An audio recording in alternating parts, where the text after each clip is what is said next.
Dan di sini bakalan ada penjurian. Format debatnya 5 menit opening statement, 3 menit bantahan atau pembidasan terhadap 3 menit aja kali ya opening sama ini ya. Mungkin nanti open panelnya yang gue buka agak lama. Jadi 3 menit 3 menit opening statement, 3 menit pembidasan atau pembantahan terhadap argumentasi lawan atau rebuttal. Kemudian open panel akan gue buka selama 10 menit. Dan setelah open panel ditutup dengan closing statement selama 3 menit. Nah, tapi kalau misalnya pada sesi open panel atau crossfire nanti obrolannya masih mendalam, masih banyak variabel yang ditambahkan, masih panas, ya nanti penonton juga boleh typing tambah waktunya bakal kita tambahkan gitu ya. Tapi dimulai dari 10 menit dulu. Kemudian baru tutup dengan closing statement. Metode rubrik penilaian yang akan gue terapkan di sini seperti biasa itu terdiri dari 3M, meter, method, dan manner. Bagaimana itu meter terkait dengan validitas data yang dibawakan, lalu koherensi logik yang dibawakan ya, kerapian silogismenya, kemudian relevansi antara argumen dengan mosinya. Itu yang paling penting tuh. Jadi dan kalau dari segi metode itu metodenya penyampaian yang runut dan sistematis dan mudah dipahami akan mendapatkan poin plus. Lalu kemampuan retorikanya juga akan menentukan penilaian, pemanfaatan waktu yang optimal juga akan menentukan penilaian. Di sini kita tidak pakai manner ya, karena ini bukan Room Living Beauty dan peserta Bang Saber. Jadi dia 60 meter dan 40% metode gitu ya kawan-kawan ya. Ngeri banget. Untuk metode tadi gitu tuh. Kayak model format argumentasinya gitu, struktur argumennya. Jadi strukturnya runut dan sistematis itu menentukan penilaian. Kemudian juga itu kemampuan retorikanya dalam mempengaruhi juri. Jadi gue akan menempatkan diri gue sebagai si kosong dulu yang baru mengenal apa itu Sunni dan apa itu Syiah. Gue lepaskan semua selera gue akan menangkap bagaimana cara masing-masing argumentator bisa meyakinkan orang yang kosong untuk bahwa metode beragama dengan cara begini lebih akurat, lebih bisa diterima dibandingkan yang lainnya. Gitu ya kawan-kawan ya. Hostnya banyak kincik kali lambat, tidak apa-apa. Kita kalau gitu gue malah slow motion lagi ngomongnya. Jadi kita oke, makin diprotes makin bertingkah. Moderatornya, tapi nggak usah bertingkah, capek juga kita. Jadi di sini mosinya adalah Sunni dan Syiah.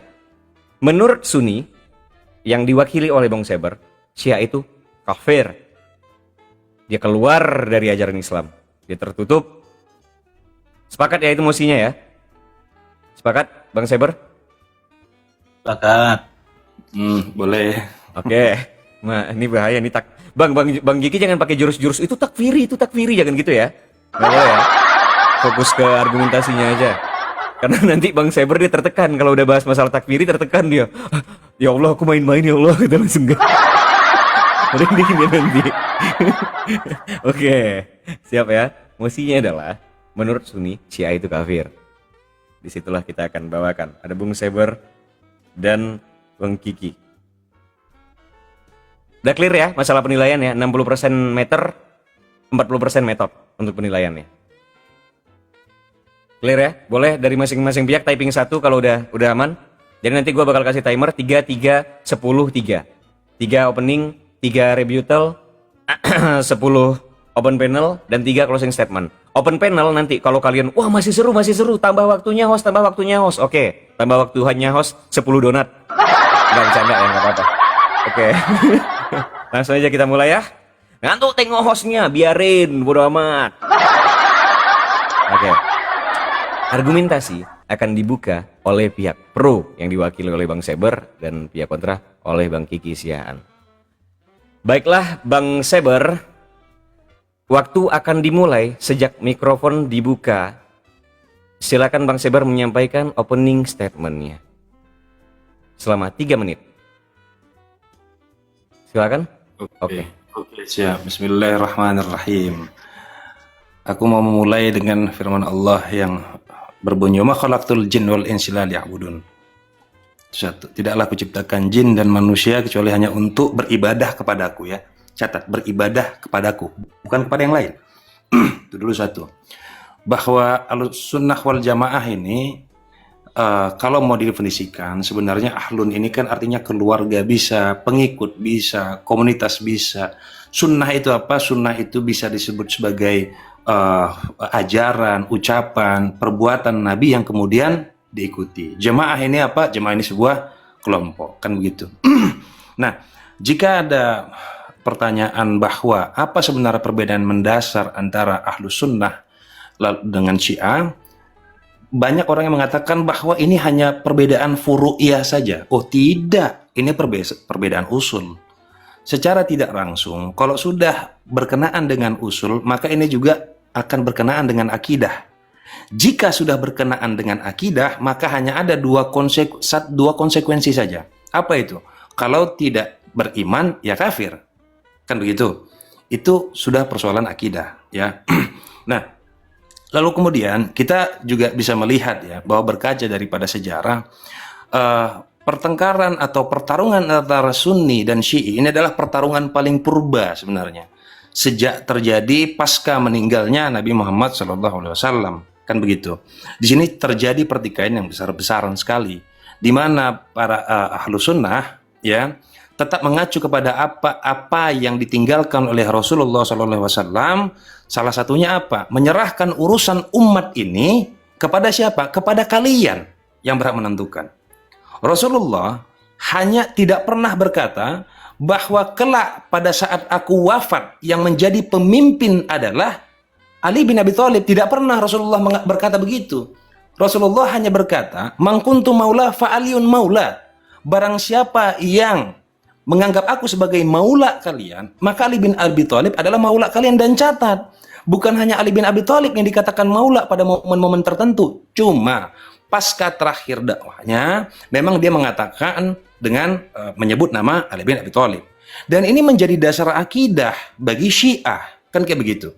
Nah, apa konsekuensinya jika tidak menjadikan ini dasar pijakan akidah? Maka statusnya takfiri. Bahwa kaum Syiah, kaum Ahlus Sunnah tidak pernah sebenarnya mengkafirkan Syiah, tidak pernah. Tetapi kenapa Syiah menjadi kafir dalam hal ini? Karena jika takfiri, mengkafirkan seseorang yang beriman, padahal seseorang itu beriman di hadapan Allah, maka kekafiran itu akan kembali kepada dia, kembali kepada yang menuduhnya. Oke, waktunya sudah habis. Bentar saya selesaikan poinnya.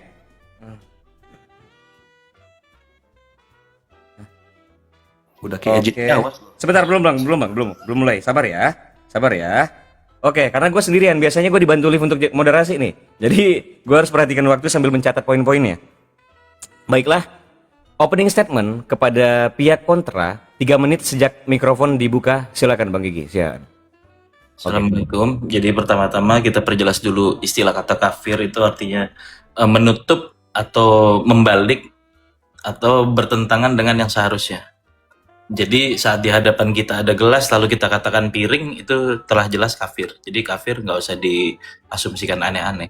Bahwa saat dia bertentangan dengan pendapat yang lain, maka dia saling mengkafirkan. Itu konsekuensi logis. Nah, lalu kalau kita bilang apa? Untuk beriman itu harus mengikuti sunnah. Loh, mengikuti sunnah itu perintahnya dari sunnah juga bukan? Dari sunnah. Lalu sunnahnya dari mana mengikutinya? Kan itu jadi problem. Bahwa untuk mengikuti sunnah, perintahnya dari sunnah. Nah, perintah dari sunnah mengikutinya dasarnya apa? Itu ada masalah di situ. Dia akan terjebak pada regresi kausal. Lalu kalau kita bilang yang ditinggalkan Nabi itu bukan Quran dan sunnah. Secara akal sehat, kalau yang ditinggalkan Quran dan sunnah berarti yang ditinggalkan apa dan apa. Kalau yang ditinggalkan apa dan apa tidak ada siapanya, maka siapapun boleh menjadi siapa. Makanya di dalam Syiah itu yang ditinggalkan apa dan siapa. Quran dan Itroh, Alul Baitku. Jadi tidak sembarang orang boleh menjadi siapa. Nah, lalu kalau misalkan Nabi mengatakan urusan umat ini diserahkan kepada umat itu sendiri. Loh, urusan orang yang belum teratur diserahkan kepada orang yang belum teratur itu. Ini Nabi pengen umat ini acak-acakan tujuannya. Kayaknya bukan Nabi kita deh yang harusnya begitu. Bahkan orang kalau kita bikin organisasi saja yang harus diterapkan pertama itu ADART. Bagaimana mekanisme perguliran kepemimpinan. Lalu kalau misalkan dikatakan, oh Rasul kan tidak ada secara tekstual berwasiat kepada Ali. Nah inilah problemnya kalau kita tidak menggunakan akal. Bahkan tanpa teks, kita bisa tahu bahwa yang pengganti Nabi pasti Ali. Nggak mungkin orang yang beda kampung atau beda RT. Karena Ali serumah. Apalagi pakai ada dalilnya, itu bonus. Yang repot kan sudah ada dalilnya tapi nggak percaya karena nggak menggunakan akal. Tetap aja dia nggak percaya. Nah, lalu kalau kita merujuk pada akidah Syiah, akidah Syiah itu jelas Syiah artinya pengikut. Itu adalah pernyataan deklarasi bentuk kerendahan hati bahwa saat kita bukan yang diikuti, maka kita adalah pengikut. Jadi saat orang tidak mengakui dirinya sebagai Syiah, berarti dia minta diikuti. Gitu kan gampangnya. Tapi orang Syiah jelas, kita tahu siapa yang harus diikuti. Siapa kader terbaik Nabi, siapa murid terbaik Nabi. Maka kita mengikuti itu. Kalau kita ini kan dekil, nggak mungkin kita minta diikuti. Karena kita dekil, kita berusaha mensucikan diri dengan apa? Mengikuti para manusia suci ini. Yang jelas-jelas maksum. Begitu ide dan konsepnya dalam Syiah. Nah, begitu juga kalau kita lihat Ahlussunnah. Tadi sebagai intro sempat gua buka. Ahlussunnah ini sebenarnya mengikuti Syiah apa sih? Mengikuti sunnah. Tapi yang dirujuk ulama salaf. Kan harusnya ahlul salaf. Di sini letak ketidakjujuran dari Ahlussunnah. Harusnya mereka mendeklarasi sebagai ahlul salaf gitu. Oke, waktunya habis. Sabar ya. Gue sendirian jadi harus cetak semuanya sambil ngatur waktu, sambil cek waktu. Oke. Kita masuk ke sesi selanjutnya, sesi rebuttal atau pembantahan terhadap argumentasi lawan. Waktunya saya berikan kepada Bang Seber selama 3 menit. Dimulai sejak mikrofonnya dibuka. Silakan Bang Seber. Oke, tadi kalau mengatakan bahwa itu adalah manhaj salafus saleh, lalu kemudian itu disebut dengan salaful ummah atau salafiyun, salah. Tetap manhaj atau metode yang digunakan itu tetap manhajnya sahabat juga ada, tabiut tabiin juga ada, ulama salafus saleh juga ada, tetap ada. Karena kan dasar hukumnya tetap Quran, Sunnah, ijma qiyas, tidak ada yang lebih sempurna dari itu.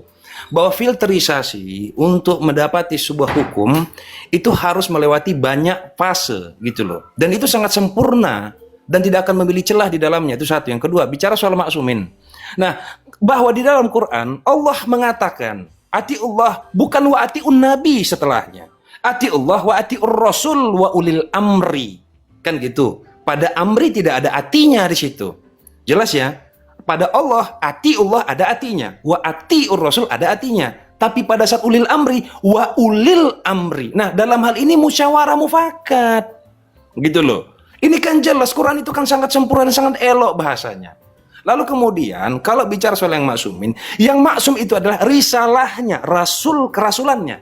Tidak kepada kenabiannya. Kenapa? Di dalam Quran, di dalam surah At-Tahrim, jelas ya. Yang ditegur di situ oleh Allah, di situ bukan rasul, ya ayyuhan nabi bunyinya, bukan ya ayyuhar rasul. Jelas. Ya, teguran itu sudah menjadi tanda bahwa Ahmad bin Abdullah memiliki 2 status. Statusnya sebagai nabi yang dipikul oleh tubuh kemanusiaannya, yang kedua adalah statusnya sebagai rasul yang dipikul dengan kewahyuannya. Kan begitu, itu yang maksum gitu loh. Nah, urusan dengan kepada ahlul bait itu bukan urusan kerasulan, itu urusan zuriat kenabiannya, status kenabiannya, dan tidak ada maksumin di situ. Kan begitu. Yang maksum tetap rasul.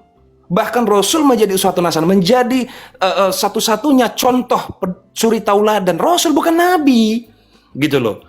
Banyak sekali beberapa ucapan Nabi. Kalau kita mengacu kepada wa ma yantiqu anil hawa huwa illa wahyu yuha, dan tidaklah yang diucapkan oleh Nabi itu melainkan daripada wahyu. Jika konsekuensi itu mau diterima, maka banyak sekali ucapan Nabi yang salah. Contohnya kepada para petani. Pada saat Nabi mengusulkan sesuatu ide kepada para petani dan mereka gagal panen, para petani menuntut kepada Nabi, gitu loh. Apa ini? Kenapa ucapan sesungguhnya kalian lebih mengetahui urusan dunia? Ini menjadi tanda bahwa teman-teman Syiah tidak mengerti, begitu loh. Itu satu. Yang kedua, bicara soal menyerahkan urusan. Loh, Abdurrahman ibn Muljan kurang pintar apa dia untuk memahami kitab? Tapi pada akhirnya, karena dia Syiah, Abdurrahman ibn Muljan, dan menurut dia Ali bin Abi Thalib sudah keluar daripada apa yang diperintahkan oleh Nabi, dia hantam. Dia bantai Ali bin Abi Thalib. Ini menjadi tanda kefanatikan yang sangat berbahaya. Bagaimana mungkin seorang mukmin? Waktunya habis. Sarah ya, saya catat yang terakhir. Oh, ini ke sabar ya, kefanatikan. Oke. Kita akan memberikan waktu untuk sesi rebuttal atau pembantahan, ya, bantahan argumentasi kepada pihak kontra dengan mosi bagi Sunni Syiah itu kafir. Saya berikan waktu 3 menit sejak mikrofon dibuka dimulai dari sekarang. Silakan Bang Gigi. Ya. Oke, supaya nggak lupa teman-teman. Pertama, Abdurrahman bin Muljam itu orang yang anti terhadap Ali bin Abi Thalib. Artinya dia menolak Ahlul Bait. Nah, kalau seandainya dia tidak mengikuti Ahlul Bait, tidak mau ditampung di Sunni, berarti Sunni ini terlalu banyak perpecahannya. Karena sudah jelas-jelas tidak mungkin Syiah Abdurrahman bin Muljam. Buktinya apa? Dia mengeksekusi Ali bin Abi Thalib. Nah, lalu juga kalau kita katakan tadi, perkataan Nabi adalah wahyu yang diwahyukan. Inilah kalau kita gagal dalam hermeneutik. Bahwa, oh Nabi pernah salah ucap nggak apa-apa. Kan teksnya wahyu yang diwahyukan. Artinya yang Nabi bicara itu wahyu yang selalu diwahyukan, bukan wahyu yang tidak diwahyukan. Ini dalam konteks wahyu.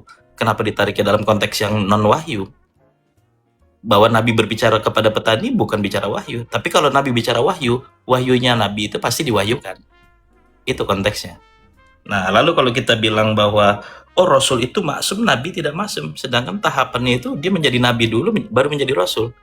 Bagaimana bisa bahwa saat dia menjadi Nabi mendapatkan wahyu dia tidak maksum, tapi sekedar karena dia menyampaikan jadi tukang pos istilahnya dalam proses kerasulan, dia menjadi wahyu, menjadi maksum.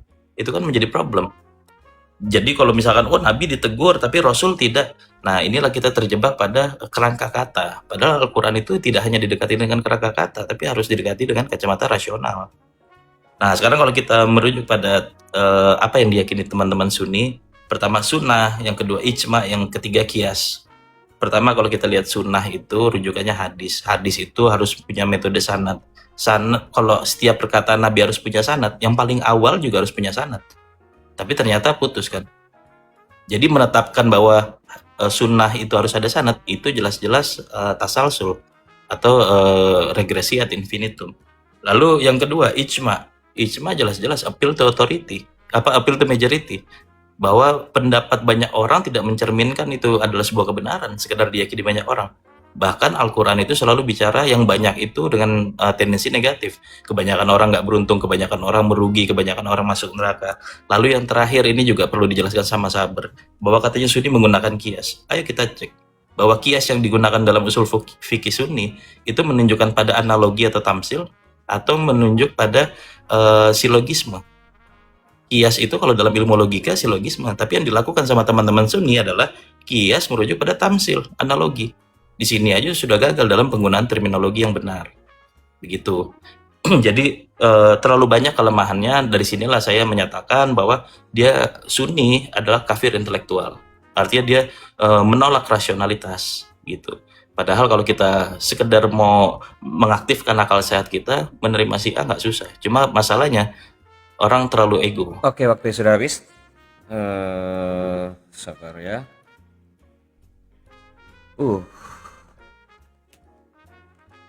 Luar biasa. Kita akan mau masuk ke sesi crossfire ya sehabis ini ya. Crossfire, sabar. Crossfire ini keduanya open mic, silakan bergantian. Yang pasti biarpun nggak ada manner di sini ya, tapi minta tolong juga kondusif ya, karena nggak kondusif. Kalau nggak kondusif, saya akan pandu dan ngomongnya bergantian per 1 menit atau per 2 menit. Oke? Jadi mulai dari sini saya akan memulai waktu, timernya akan saya letakkan di sisi Bung Seber biar gampang ya. Nanti kalau misalnya ada waktu bicara akan ke sisi Bang Kiki gitu. Kalau misalnya ngomongnya udah saling timpal-timpalan gitu ya. Kita mulai crossfire untuk 10 menit pertama. Nanti audiens boleh minta kalau mau tambah, ketik aja tambah waktu. Oke, kita tambahkan waktunya. Oke, sesi crossfire akan dibuka berdasarkan argumentasi pembuka dan pembidasan tadi. Silakan dibawakan argumentasi tambahannya, dimulai dari sekarang. Silakan. Oke, gini. Coba Bro Sabar jelasin dulu kias itu gimana dalam Sunni. Lo tetap begini Bang Kiki. Ini kita bukan menetapkan dasar hukum. Tema kita kan bahwa enggak, tadi kan Bro Sabar yang menggunakan kata kias pertama kali, kan harus dipertanggungjawabkan. Ya itu bisa kita itu nanti bisa kita bedah bahwa penetapan dasar hukumnya Al-Sunnah wal Jamaah tetap Quran, hadis, ijma, kias. Keempat-empatnya bisa kita bedah, tapi kan bukan kita itu mulai dari tema yang kita. paling mudah, coba dari kiasnya dulu. Kias Bukan, jangan ke situ. Gini Bang Kiki, aku juga berat tidak untuk menjawab. Kenapa? Karena fokus kita hari ini adalah apakah Syiah itu kafir atau tidak. Makanya dasar menerima ijma itu apa?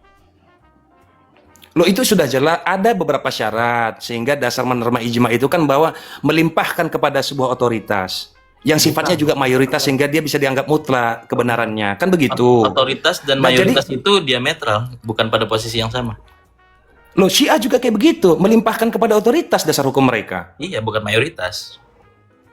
Lah, itu lebih parah lagi bahwa tidak ada filterasi, hanya dasar kemaksuman, lalu itu menjadi dasar pijakan yang sangat kuat, coba. seolah-olah menjadi garantor, itu juga Kalau- bermasalah. Kalau Siapa dalam yang Sunni, ijma itu ukurannya otoritas atau mayoritas?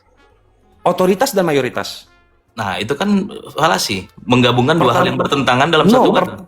Bukan, justru semakin banyak kualitas-kualitas yang akhirnya dikumpul lalu kemudian bersepakat, itu sudah cukup menjadi dasar pijakan yang sangat kuat. Berbeda dengan Syiah. Syiah Disebut otoritasnya hanya otoritas. satu. Gini, disebut otoritas karena sedikit. Kalau banyak, dari mana disebut otoritas? Umat. Nah, sekarang namanya, kalau begini. banyak. Nah, apa yang menjadi garantor dalam Syiah, Bang Kiki, bahwa satu orang ini Enggak. sudah tidak pasti salah? Mustahil bertemu antara otoritas dengan mayoritas. Itu cacat secara logika.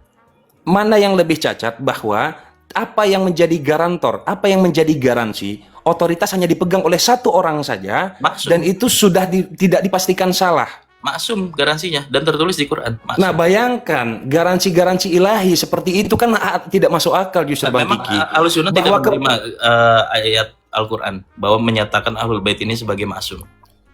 Bukan persoalan menolak Quran atau tidak, bahwa suci lagi disucikan itu kan juga ada kontekstualnya. Setiap ayat pasti ada konteksnya. Tapi dalam hal ini, bahwa bagaimana kita bisa Padahal memastikan seseorang itu nggak perlu ada ayatnya bahwa ini adalah pribadi-pribadi yang terdidik di rumah Nabi, sudah jelas-jelas paling bisa mengikuti Nabi, apalagi dibenarkan di Quran. Tetapi teman-teman Ahlussunnah bahkan sudah ada di Quran, tetap nggak mau benerin, tetap harus mau menafsir.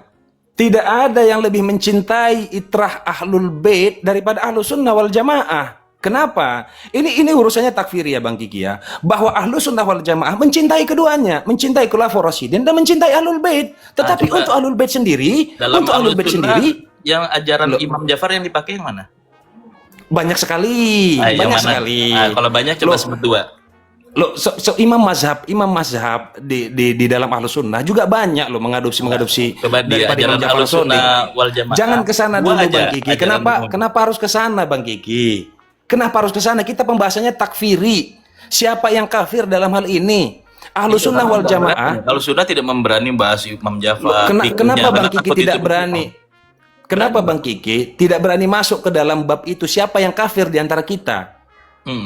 Nah, Ahlus Sunnah wal Jamaah, coba sebutkan satu saja, Bang Kiki, yang mengatakan dari Ahlus Sunnah wal Jamaah terkemuka ya, bahwa Syiah itu kafir. Tetapi kalau kita melihat bahwa ulama-ulama Syiah, ada nggak yang mengkafirkan Ahlus Sunnah? Banyak. Kan kayak begitu. Nah, apakah Jadi bersedia maksudnya menerima kita konsekuensi? jangan masuk ke tema takfiri karena kita pelurunya lebih banyak. Kata host gitu tadi. Artinya dasar bahwa Ahlus Sunnah mengembalikan kata kafir kepada Syiah disebabkan karena Syiah yang takfiri kepada Ahlus Sunnah, sehingga kembalilah kata itu kepada yang mengucapkannya. Lalu yang mengkafirkan Ali bin Abi Thalib selama 40 tahun di masjid-masjid itu Sunni atau Syiah? Tidak pernah ada mengkafirkan Ali bin Abi Thalib kecuali Khawarij, kecuali 40 munafik. Bahkan sampai Tidak ada pendeta Kristen mempertanyakan boleh kok orang Kristen menikah dengan orang kafir menikah dengan Islam, contohnya Ali bin Abi Thalib menikahi anak Nabi. Itu kan sudah bentuk pengkafiran di era Abbasiyah, bahkan masih berlangsung. Ya salam, tidak begitu juga Bang Kiki. Ini kan kalau kita mau bicara soal sejarah, memang terjadi pertikaian Pengkafiran. antara Iya. dua kelompok ini, Ahlul Bait dengan kelompok yang bahkan di dalam tubuh Ahlus Sunnah juga ada Khawarij, dan tidak bisa dipungkiri dalam tubuh Syiah juga ada Khawarij. Abdurrahman ibn Muljan itu, Ahlus-Sunnah di Abdurrahman pihak ibn- siapa saat itu? Di pihak siapa? Ya di pihak Quran dan Sunnah, di pihak Islam. Di pihak Aisyah Tidak. dan Muawiyah berarti. Loh, kalau tokoh memang banyak tokoh-tokohnya, tetapi kan bukan satu tokoh mewakili seluruh Islam, kan nggak begitu juga cara kerjanya Bang Kiki. Nah Ini sekarang, Ahlus-Sunnah itu di barisannya Imam Ali bukan saat itu? loh, Abdurrahman ibn Muljan itu pada waktu itu menjadi Syiah nggak? Kan menjadi Syiah dia. Enggak. Iya dong, sehingga dia protes kepada Ali bin Abi itu masih Thalib. bukan Syiah, justru harusnya Loh, no. dimasukkan ke teman-teman Sunni. Sekarang jawab jujur Bang Kiki. Apa penyebab Abdurrahman ibn Muljan membantai Ali bin Abi Thalib? Karena Imam Ali dianggap tidak kembali ke Quran. Dia Syiah. Bukan, Khawarij. Loh, dia Syiah. Khawarij. Justru karena Karena Ali Ibnu bin Abi- Muljam orang tuanya itu terbunuh di perang Nahrawan saat Imam Ali memerangi kelompok Khawarij. No, pada masa jeda peperangan antara Muawiyah dan Ali bin Abi Thalib, di situ kan terjadi pemberontakan bahwa kaum Khawarij keluar. Pemberontakan sebelumnya karena dalam gencatan senjata itu terjadi peristiwa tahkim atau arbitrase. Lalu mereka Iya, memisahkan betul. diri, menamakan kelompok mereka Khawarij. Nah, inilah yang diperangi oleh Ali bin Abi Thalib dalam perang Loh, Nahrawan. logika. Nah, ayahnya Ibnu Muljam terbunuh di situ. Begini Bang Bahkan Kiki, menaruh ya. dendam. Ini sederhana sekali. Abdurrahman ibn Muljam membun Ali bin Abi Thalib karena menganggap Ali bin Abi Thalib tidak melaksanakan amanah itu. Sesimpel Bukan, itu. bukan. Berarti dia sangat Syiah. Dia sangat Syiah menginginkan Ali bin Abi Thalib Nah, ini. melaksanakan amanah itu untuk menjadi Kita maula, melihat aja, untuk Bang. menjadi pemimpin. Coba dicek ayahnya Ibnu Muljam terbunuh nggak di Nahrawan? Coba dicek. Bukan Ayo. gini, Pak. Alasan yang paling masyhur, Abdurrahman ibn Muljam itu keluar dari barisan Ali bin Abi Thalib pada saat peperangan dengan Muawiyah. Keluar dia dari barisan itu. Iya, setelah perang Loh, gimana sih, Bang Siffin Kiki? itu ada perang Nahrawan. Di perang Nahrawan lah ayahnya Ibnu Muljam terbunuh. Iya. Nah, sekarang dalam Nah, berarti peperangan kalau pada iya saat bukan karena Loh, Quran, karena ayahnya nah, terbunuh. ini Bang Kiki pasti tidak bisa jawab ya. Pada saat peperangan Muawiyah dan Ali bin Abi Thalib berlangsung, Abdurrahman ibn Muljam di barisan siapa? Saat gencatan senjata memisahkan diri. Bukan, sebelum gencatan senjata. Di barisan siapa?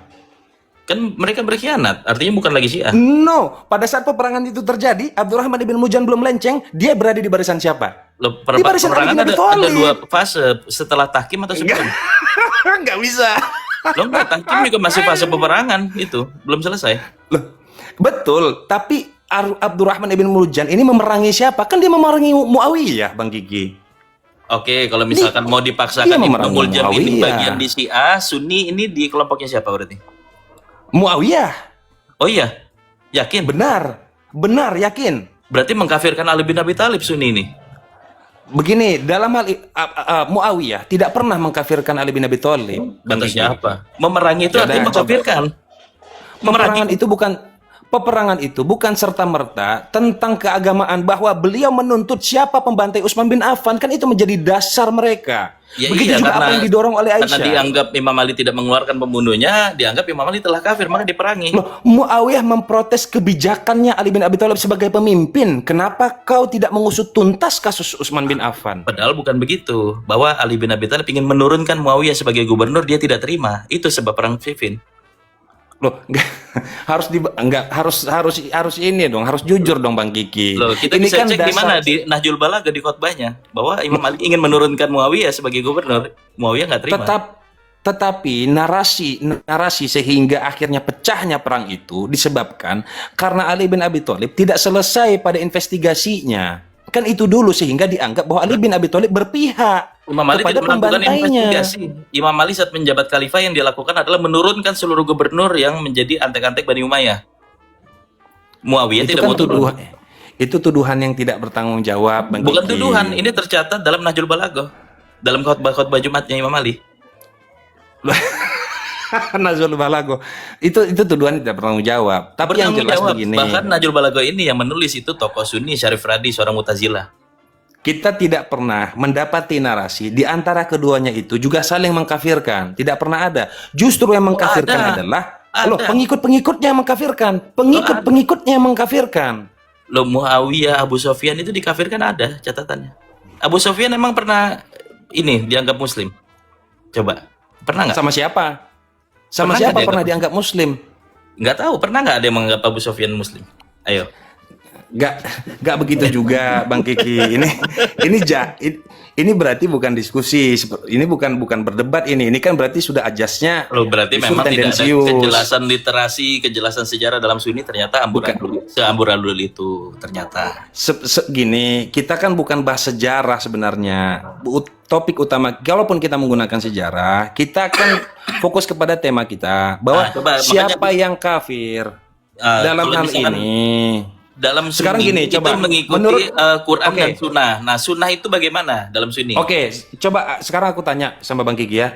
Menurut Bang Kiki, menurut Syiah, Khulafaur Rasyidin ya, yang dari mulai Abu Bakar sampai kepada Utsman, kafir atau tidak? Tidak Rasyid, Kafir atau tidak? kafir. Kafir. Karena munafik itu lebih parah daripada kafir. Betul. Oke, berarti Khulafaur Rasyidin itu adalah kafir. Oke, sabar ya. Nah, sebutkan satu dalil saja, satu dalil saja, baik di Syiah atau di Sunni, bahwa Nabi Muhammad SAW pernah mengatakan mereka kafir? Ada. Nggak pernah ada, Bang Gigi. Ada Nggak saat pernah ada, Bang Gigi. saat ada list 12 nama yang tidak disolatkan, itu namanya apa? Tidak Kalau bukan kafir? disebutkan nama-namanya, Bang Gigi. Ada Tidak disebutkan. disebutkan. Wah, Anda Tidak jangan masuk ada. roomnya Ibnu Syihab berarti. Namanya sudah disebutkan. Tapi kan di dalam Udah, di itu, dalam itu sudah common. tapi kan di dalam riwayatnya Ahlus Sunnah tidak pernah ada dituliskan, bahkan bukan 12, 10 Justru loh. di riwayatnya 10 Ahlus loh. Sunnah tertulisnya 12 plek. Justru di riwayat Sunni. Astagfirullah. Di riwayat Syiah malah nggak ada. Di riwayat Sunni yang ada. Loh, beliau itu kan diminta untuk dirahasiakan, berarti Rasulullah berdusta dalam hal ini. Kenapa? Karena Rasulullah meminta beliau merahasiakannya. Kok dikasih tahu? Kan udah meninggal dia. Tapi siapa yang tidak disolatkan? Ayo. Nah, tebakan-tebakan itu kan yang pada akhirnya Oh. Syiah mengkafirkan Ahlus Sunnah gara-gara hanya beliau tidak mengikuti sholat jenazahnya Abu Bakar, tidak Dia ikuti tidak mengikuti jenazah sholat. sholat. Kenapa? Karena dia pegang list 12 nama yang ingin membunuh Nabi. Itu kan itu kan Loh, jangan ketawa dulu. Ketawa nggak memperkuat argumen loh. selama tidak ada tulisan atau keterangan yang jelas nama-nama yang Jelas tertulis dari namanya. 10 orang munafik, Plek 12 plek namanya ada. sebutkan Bang Kiki di kitab apa itu? Dalam Ahlus Sunnah nggak ada. Ada. Ibnu Syihab Tidak itu ada, Ahlussunnah Bang. wal Jamaah, dia sudah membuka di roomnya Basmi nama-nama itu semua. Tidak pernah aku mendapati. Dan itu bukan dalam bahwa kitab Syiah, itu ada dalam kitab Sunni, bukan tanggung jawab saya. kalau tanggung jawab Sunni. ada di dalam kitab Sunni, aku pasti taslim. Tapi masalahnya tidak ada. Kebetulan ada masalahnya. Coba dihapus. Bukan dihapus, Bang Kiki. Oke, aku minta itu tertulis di mana, Bang Kiki. Maksudnya, aku belum pernah mendapati nama-nama itu. Tapi kalau Oke, dikatakan dipandu, bahwa dicari kitabnya di mana Bang Gigi? Kita Coba buka Bang Aziz boleh spill nama kitabnya di bawah, bisa dibantu. Waduh, waduh. begini, Waduh, Bang kok ada Kiki. pihak dari yang lain ini. Begini, Bang Kiki. Kesimpulan ini kan datang dari siapa namanya itu, Bang Kiki, yang diberikan rahasia itu. Siapa namanya? Aku lupa ya. Siapa namanya? Sebut saja Budi. Bukan, jangan gitu, Bang Kiki. Aduh, siapa namanya teman-teman? Aduh, lupa lagi aku namanya itu siapa tuh. Biasanya nggak ingat itu. Mahala Ibn Atsar. Ada, dan itu tokoh Sunni bukan tokoh Syiah. Bukan. Kan kita kalau memang bicara soal hadis kan bisa merujuk hadis di mana tertulis. Tadi kan Sabar Apakah tanya ada di- ada atau tidak. Ternyata ada. Dan bukan Hudzaifah, ya Hudzaifah. Dan ternyata bukan dari bahwa kitab Syiah loh, dari kitab Sunni. siapa yang tidak pernah ada itu, Bang Kiki? Aku berani menjamin. Kalau tidak ada- pernah ada. Kalau Kalau ada ada- aku taslim mengakui bahwa mereka munafik. Dan ternyata ada. Sebagai aku sebagai Ahlus Sunnah mengakui bahwa mereka munafik. Dan aku kalah dalam perdebatan ini. Aku mengakui kalah kalau memang ada tulisan itu. Mm. Tetapi Ada, itu masalahnya sudah dibahas di TikTok ini, semua sudah tahu. Cuma ditutupi saja. itu di Bukhari, di Muslim, di mana itu? Di Itu tadi kitabnya Mahala Al-Ahmad. Ibn Atsar, artinya datanya ada, bukan tidak ada. Enggak ditemukan tapi datanya ini. Malah. Tidak pernah ada. Ada Tidak itu pernah ada. dicari satu nama namanya Hudzaifah bin Al-Yaman. Tidak pernah ada namanya tertulis Abu Bakar As-Siddiq, Umar bin Khattab, Utsman bin Affan, dan lain sebagainya. Gak pernah ada, Bang Kiki. Coba Bang Ajis yang Oke. pernah baca kitabnya langsung, ada nggak namanya Bang Ajis? Detail. Jika memang Umar bin Oke, saya Khattab hentikan itu dulu ya. Ini udah bukan penjurian lagi. Jika- Nanti kita lanjutkan. Dihentikan dulu waktunya. Oke. Jika Oke, dihentikan dulu Oke. waktunya. Kita siap-siap untuk closing statement lagi ya. Closing statement dimulai 3 menit sejak mikrofon dari pihak pro dibuka. Silakan Bang Seber. begini, baik. Ya. Bahwa kalau kita melihat asbabun nuzul, ada beberapa ayat-ayat atau wahyu di dalam Al-Qur'an itu yang asbabun nuzulnya itu berangkat dari apa yang dikhawatirkan oleh Umar bin Khattab misalnya. Kan kita tahu Khulafaur Rasyidin. Ini sudah cukup menjadi tanda bahwa mustahil beliau itu kafir. Dan tidak pernah terucap oleh Nabi bahwa mereka kafir. Tidak pernah terucap. Bahkan anaknya Ali bin Abi Thalib pernah juga berbaiat. Yaitu Imam Hasan pernah berbaiat. Kan kayak begitu. Ini apakah siap menerima bahwa beliau tidak maksum dalam hal ini? Atau apakah bisa dipertanggungjawabkan dalil bahwa beliau terpaksa karena sedang berada di ancaman, sedang berada pada sedang diancam? Kan tidak begitu juga mentalnya para ahlul bait, kan begitu. Jadi terkait dengan Huzaifah juga, ini kan kesimpulan yang terlalu dini. Hanya karena Huzaifah tidak ikut sholat jenazah, ini juga ada kisahnya sebenarnya, tapi terlalu panjang ya. Bahwa beliau juga lagi hijrah pada waktu itu. Beliau tidak di tempat pada waktu itu. Kan gitu. Memang benar bahwa Huzaifah tidak pernah memang hadir pada sholat jenazah. Memang ada perintah Al-Quran. Kan begitu. Tetapi apakah karena dia tidak sholat, lalu kemudian disimpulkan bahwa itu orang munafik? Padahal ada juga beberapa alasan bahwa beliau masih di luar. Gitu loh. Tidak di tempat pada waktu itu. Jadi urusan takfiri ini jelas saya tetap berpegang teguh bahwa kenapa kata kafir itu kembali kepada Syiah, karena urusan takfiri ini bukan urusan main-main, ya. Jika yang dituduh kafir ternyata beriman di hadapan Allah, maka kata kafir itu akan kembali kepada orang yang mengatakannya. Itu dasar saya dalam perdebatan hari ini. Kan gitu. Itu dulu ya. Nah, persoalan lagi, ahlu sunnah wal jamaah tidak pernah mengatakan Syiah pada waktu itu ya. Tidak ada yang mengatakan, bahkan ulama-ulama masyhur tidak pernah ada mengatakan secara terang-terangan Syiah kecuali Ghulu, ya, kecuali Syiah Ghulu yang menyembah Ali bin Abi Thalib. Tetapi selain daripada itu, apalagi Syiah Imamiyah Isna Asyariyah, tidak pernah dikatakan kafir, hanya dikatakan sesat, kan begitu. Dan kalaupun ingin mengatakan kafir, ahlu sunnah ada dalilnya. Kullu bid'atin dolalah wa kullu dolalatin finnar, kan gitu. Kecuali untuk perbuatan-perbuatan dolalah yang terus-menerus dilakukan dan itu bisa merusak, maka finnar ganjarannya. Kalau orang yang finnar ganjarannya, maka statusnya apa? Kafir. Itu dasar Ahlussunnah kalau ingin mengkafirkan seseorang terkait dengan ibadahnya atau bid'ah dolalahnya itu. Oke, waktunya sudah habis. Silakan Bang Gigi closing statementnya. 3 menit dimulai sejak mikrofon dibuka. Silakan. Oke, jadi sebenarnya yang menyatakan kafir itu secara tidak langsung Nabi sudah menegaskan bahwa Ali bin Abi Thalib adalah mizan atau timbangan. Barang siapa yang mengikutinya akan selamat, barang siapa yang meninggalkannya akan kafir, akan binasa. Lalu juga dikatakan Nabi bahwa mengikuti Ahlul Bait itu layaknya menaiki bahtera Nabi Nuh. Barang siapa menaikinya selamat, yang tidak menaikinya akan tenggelam dalam banjir gitu. Nah, lalu kalau kita lihat fenomena geopolitik hari ini, di mana pihak Sunni? Apakah di pihak yang membela Palestina atau membela Amerika dan Israel? Lalu kita lihat Syiah di mana? Apakah Syiah ini membela saudara-saudara Sunninya di Palestina atau tidak? Itu kan melebihi dari dalil apapun. Itu adalah super dalil. Nah, bahkan perbedaan bukan hanya di sejarah atau di fenomena sosial saja. Pada konsep ketuhanan pun, ini terserah kalau teman-teman Sunni mau tolak. Tetapi teman-teman Sunni menyepakati bahwa wujud pada Tuhan itu berlaku sebagai sifat. Maka kalau wujud itu adalah sifat dan sifat pada Tuhan itu juga wujud, lalu Tuhannya juga wujud, berarti wujud 3. Apakah ini Tritunggal atau Trinitas? Kira-kira itu. Cukup? Oke. Ya. Kita hentikan dulu waktunya. Oke.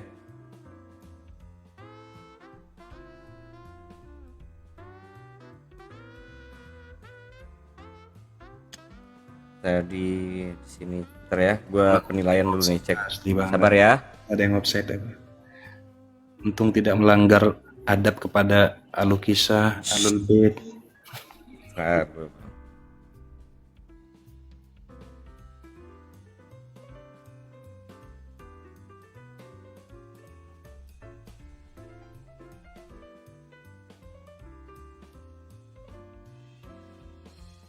Cek, please. Cek, please.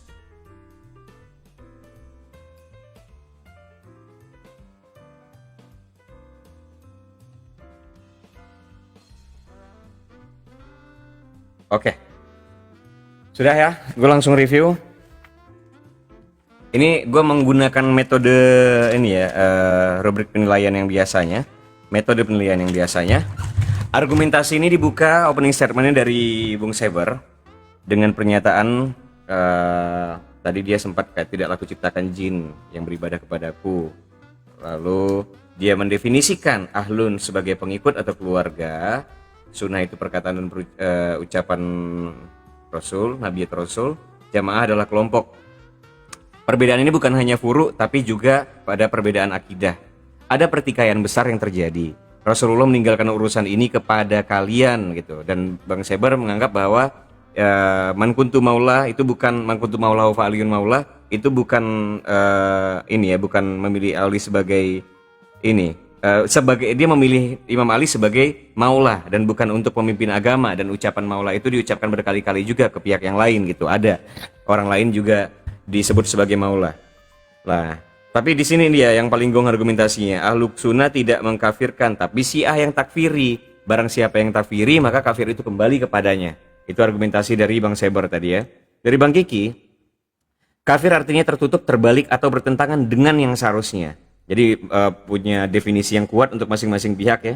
Harus mengikuti sunnah, dasarnya juga dari sunnah. Nah ini bertentangan dengan akal ini. Harus mengikuti sunnah, tapi dasarnya juga dari sunnah. Nah, dalam Syiah yang ditinggalkan itu apa dan siapa? Karena kalau apa dan apa itu tidak masuk akal dia. Nabi tidak mungkin meninggalkan ajaran ini pada yang tidak kompeten. Imam Ali terpilih karena kita menggunakan akal, karena Imam Ali adalah kadar terbaik dari Nabi. Kalau ahlu sunnah ini malah jadi ahlu salaf, tadi ada sindiran dari Bang Kiki di ini ya di ujung. Nah, dari Bang Seber menegaskan salafus soleh manhajnya tetap pada sahabat ya. Oh, salafus soleh manhajnya tetap kok pada sahabat, dan lagi pula yang ditinggalkan yang metodenya itu menggunakan Quran, sunnah, ijma dan qiyas. Terus dia membawakan juga atiullah wa atiur rasul wa ulul amri. Sarulul amri tidak ada ati karena musyawarah mufakat. Itu ditekankan. Ini poin yang menarik ini ya untuk dipelajari dari saya yang kosong ini. Lalu ya ayuhan nabi bukan ya ayyuhar rasul. Jadi Nabi Muhammad punya dua sisi dia bawakan tadi. Yang maksum sisi rasulnya. Nah, ada ucapan contohnya, ada ucapan Nabi yang salah, misalnya salah memberikan contoh kepada saat menasihati para petani gitu, karena pada akhirnya urusan dunia kalianlah ahlinya, begitu kata Nabi ya, dari dikutipan Bang Seber. Nah, lalu dia bawakan juga Abdurrahman ibnu Muljam, ini yang membun-bun Imam Ali itu akibat kefanatikan. Dari Bang Kiki, Abdurrahman ibnu Muljam bukan Syiah karena mengeksekusi Imam Ali, justru itu membuktikan dia aswaja, ahlussunnah. Nah, ini konteksnya wahyu. Jadi saat bicara dengan petani itu bukan wahyu. Nah, Nabi ditegur, tapi bukan Rasul. Ini kesalahan kerangka kata. Nah, ini kurang mendalam tadi Bang Kiki membawakannya. Kesalahan kerangka katanya ini bagaimana nih antara definisi Nabi dengan Rasul itu tidak diperdalam. Tapi tadi Bang Seber juga nggak memperdalam itu ya. Nah, ijma ini appeal to majority. Nah, ayo cek qiyas sunni itu analogi atau silogisme. Jadi bedakan nih antara analogi dengan tamsil gitu kan, antara qiyas dengan tamsil, tuh, antara silogisme dengan analogi itu. Jadi di sini Bang Kiki menyatakan bahwa Sunni kafir intelektual. Nah, pada sesi crossfire dari pihak kontra membuka qiyas dalam Sunni gimana, dasar menerima ijma apa gitu kan. Lalu dari pihak pro Syiah juga pada otoritas. Dari pihak pro Syiah juga pada otoritas kok gitu kan. Jadi sama-sama punya otoritas. Dari pihak kontra Sunni otoritasnya mayoritas, itu bertentangan. Nah, ini agak susah nih Bang Kiki. Tadi pas gua bilang gua mengosongkan diri, Bang Kiki menegaskan bahwa Sunni itu otoritas atau mayoritas. Itu bertentangan antara mayoritas dengan otoritas. Nah, Indonesia kan mengenal demokrasi ya. Gua kosong nih. Indonesia kan mengenal demokrasi ya. Vox Populi, Vox Dei, suara rakyat, suara Tuhan. Ternyata suara mayoritas juga suara otoritas. Sebentar Bang Gigi, penilaian dulu ya.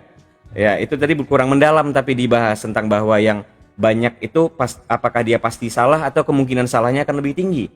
Terus dari pihak pro apa garansinya saat kita memilih yang maksum gitu kan? Apa garansinya kemaksuman kata Bang Kiki. Lalu dari pihak pro menyatakan bahwa maksum itu klaim. Tidak ada yang lebih mencintai Trahalul Bait daripada Ahlus Sunnah. Nah, ini persoalannya kalau kita kembalikan pada Mosi, ini masalahnya tentang takfiri. Jadi ditantang nih dari Bang Seber, sebutkan satu ulama aswaja yang melakukan takfiri itu kepada kepada Syiah gitu. Sedangkan Syiah ditanya Khulafaur Rasyidin itu tadi kafir atau bukan? Kafir kata Bang Kiki. Maka di situ Bang Seber menggunakan trik yang sangat on point dia untuk menyerang Bang Kiki. Pertama dia definisikan kafir itu yang takfiri. Dia tanyakan ke Bang Kiki dengan tegas menjawab itu takfiri, itu kafir. Maka Bang Kiki melakukan takfiri dan terjebak dalam jebakan Bang Seber di situ. Tapi Bang Kiki menghindar tuh. Lalu yang takfiri Imam Ali selama 40 tahun gimana di era Abbasiyah tadi dari pihak Bang Kiki. Lalu Bang Seber, di tubuh Syiah dan Sunni ada juga kok Khawarij gitu. Nah, apa sebab Abdurrahman bin Muljam membun-bun Imam Ali? Dijawab oleh Bang Kiki, karena tidak kembali pada Quran. Lalu dari pihak pro, dia Syiah karena Ibnu Muljam sangat ingin Imam Ali jadi maula, tapi keluar dari Syiah saat perang dengan Muawiyah. Nah, Muawiyah sendiri itu tidak pernah mengkafirkan dari pihak pro. Dari pihak kontra, memerangi berarti mengkafirkan. Aduh, itu agak susah ya sebenarnya untuk dinilai ini. Masalah definisi kafir yang mana yang lebih akurat ini. Saya agak kebingungan ini ya.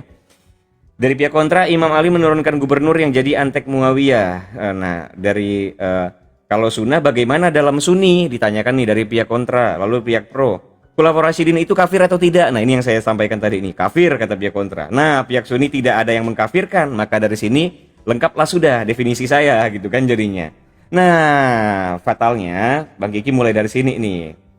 Dia bawakan Ustadz Ibnu Syihab gitu. Sabar tidak mendengarkan itu katanya. Kebetulan juri juga tidak mendengarkan itu. Jadi itu nggak kurang dijelaskan secara mendalam sama Bang Kiki tadi. Lalu pihak pro, dalam kitab apa nama-nama itu? Tadi dibawakan, tapi Bang Kiki menyeret orang yang di luar argumen. Ya, gue akan tetap ketat pada peraturan argumen gue yang biasanya ya. Bedanya di sini nggak ada masalah, nggak ada rubrik penilaian untuk manner. Tapi Bang Kiki, ayo tanya sama Bang Aziz di bawah itu. Wow. Sebenarnya sudah jelas ya hasilnya dari situ ya. Dia memanggil orang lain untuk memperkuat argumentasinya. Dari Bang Seber, kesimpulannya dasar saya itu yang kafir adalah yang pertama kali takfiri gitu. Jadi finar ganjarannya. Dari Bang Kiki, Ali bin Abi Thalib adalah timbangannya. Siapa yang meninggalkannya akan kafir. Pada konsep ketuhanan wujud berlaku pada sifat, itu juga bahas masalah wujud. Nah tadi ya, gue memberikan nilai itu dari Bang Seber untuk karena dia runut dan sistematis di awal dan ada jebakan-jebakannya. Untuk meter poinnya 55, untuk metode 37, total poin 92. Bang Kiki untuk meter juga 55 karena argumentasi sama-sama padat tapi dia sempat dijebak sama Bang Seber di metode yang tadi. Jadi poin metode Bang Kiki 35, poin Bang Kiki total 90. Tapi minus 4 karena 2 kali fallacy membahas Ibnu Syihab dan gue biasanya gitu tuh kalau fallacy-nya cukup fatal minus 2 2 kali minus tadi. Gara-gara terus mengajak itu coba tanya sama Bang Aziz di bawah itu apa nama kitabnya ya. Dari situ sebenarnya sudah ditegaskan bahwa pemenangnya adalah Bang Seber. Kalau perdebatan ini mau dilanjutkan silakan. Yang pasti saya menilai dari mekanisme perdebatannya, dari rubrik penilaian yang ada. Metode memang. Oke. Masalah sistem demokrasi yang ingin digunakan pada pendekatan otoritas dan mayoritas. Otoritas dan mayoritas itu bisa ketemu dalam sistem profan. Dalam sistem ukhrawi tidak bisa ketemu, atau kepemimpinan yang sifatnya divinitas. Karena divinitas itu pasti minoritas. Nabi itu sendiri nggak rame-rame datang. Jadi menyematkan otoritas itu pasti mayoritas dalam sistem yang ukhrawi. Problem secara epistemik. Ya, tapi kenapa tadi itu coba tanya yang di bawah, tanya Bang Aziz. Kenapa? Ini kan argumennya berdua. Tapi ya udah, ini argumen sekedar argumen. Tadi kan peraturannya bahwa yang penting datanya ada. Nah, dia nanya datanya di mana? Kan masalahnya ketidakpengetahuan tentang data itu. Artinya ini bisa di luar perdebatan, bisa juga di sini. Kebetulan ada Bang Aziz. Kitabnya cuma disebutkan. Kita kan nggak mengkaji kitabnya kan. Tetapi ya, itu argumennya yang ungkapkan itu ada datanya, bukan tidak ada. One Subi Milioner itu Bang Phone a Friend. Di sini tidak ada Phone a Friend ya kebetulan ya. Jadi data yang dibawakan substansinya bahwa apakah ada nama-nama itu? Gue bilang ada. Nah, coba kita cari bareng-bareng sekarang. Perdebatan ini mau dicari atau tidak terserah gitu. Nah, aftermath nih, coba dicari Bang Seber. Ada nggak kira-kira Bang Seber? Dan substansinya itu? Persoalannya itu pernah ada sebagai sumber sunni atau tidak pernah ada sebagai sumber sunni. Nah, ini Bang Kiki, tadi waktu perdebatan, kenapa aku berani bilang bahwa aku siap kalah? Itu memang bukan kerja pada saat aku ungkapkan itu. Memang benar-benar sejauh ini dari ahlu sunnah yang memang statusnya itu apa ya, mutawatir atau apakah statusnya itu yang bisa dianggap benar lah ya. Belum pernah aku dapati nama-nama itu tertulis kecuali di Syiah. Kalau di Ahlussunnah nggak ada Bang Kiki. Di Syiah nggak ada malah, di Sunni ya ada. Masa? Loh iya, makanya. Justru karena aku nggak tahu, makanya aku nggak bisa bilang kitabnya itu. Gagap aku. Makanya kan, karena kan lawan diskusinya tidak tahu, berarti kan bukannya gue minta bantuan, tetapi bahwa gue bicara itu menunjukkan ada, bukan kita mau ngaji langsung kitabnya, tapi Tapi kan bukannya beban gua nggak pembuktiannya berdasar. di Bang Kiki. Gue cuma membuktikan ada, bukan kitabnya di mana kita kaji itu di luar perdiskusian, bukan substansinya. Kan substansinya ada atau tidak ada? Nah, coba Apakah Ustaz. objektif mau ikutan juga atau Ustaz Coba, Malik juga mau ikutan ngobrol di kan- sini? Tadi kan Bang Kiki nanya ke Miajis. Nah, aku mau nanya sama Ustaz Malik. Ustaz Malik, ada nggak sebenarnya nama-nama 10 orang munafik atau 12 orang munafik itu yang diberikan kepada Huzaifah? Ada nggak ditulis nama-namanya dalam kitab apapun, dalam riwayat manapun, bahkan yang doif sekalipun? Ada nggak Ustaz nama-namanya itu di dalam Ahlussunnah? Siapa-siapa aja 10 orang munafik yang dikasih tahu ke Huzaifah? Oke. Coba, Ustaz. Ayo kita 15 menit terakhir ya, karena gua ini dulu mau berberes dulu guys. Nggak ada kata Ustaz Tuh, Malik. nggak ada kan Bang Ki. Karena memang aku setauku Gini, Aku- Bro Sabar. Jadi kita pernah kedatangan pemimpinnya Basmi, Abu Yainah atau Habib Oke. Hussein itu. Jadi dia mengklaim, oh itu Ibnu Syihab debat sama kita kabur pas disuruh nyajin data. Kata Acin, memang harus kabur. Lo emang kenapa? Bahaya buat Sunni. Lo emang apa isinya? Dibukainlah sama Acin ke Abu Yainah ini. Dan sumber Sunni itu nggak ngomong, cuma pegang kepala. Detail namanya. aduh, Aduh, agak sulit. Ini agak cukup mendalam ini kalau terkait dengan ini, dan sebenarnya juga iya juga sih Bang Kiki. Tapi kalau misalnya lu udah siapin datanya dari awal itu jadi penguat loh.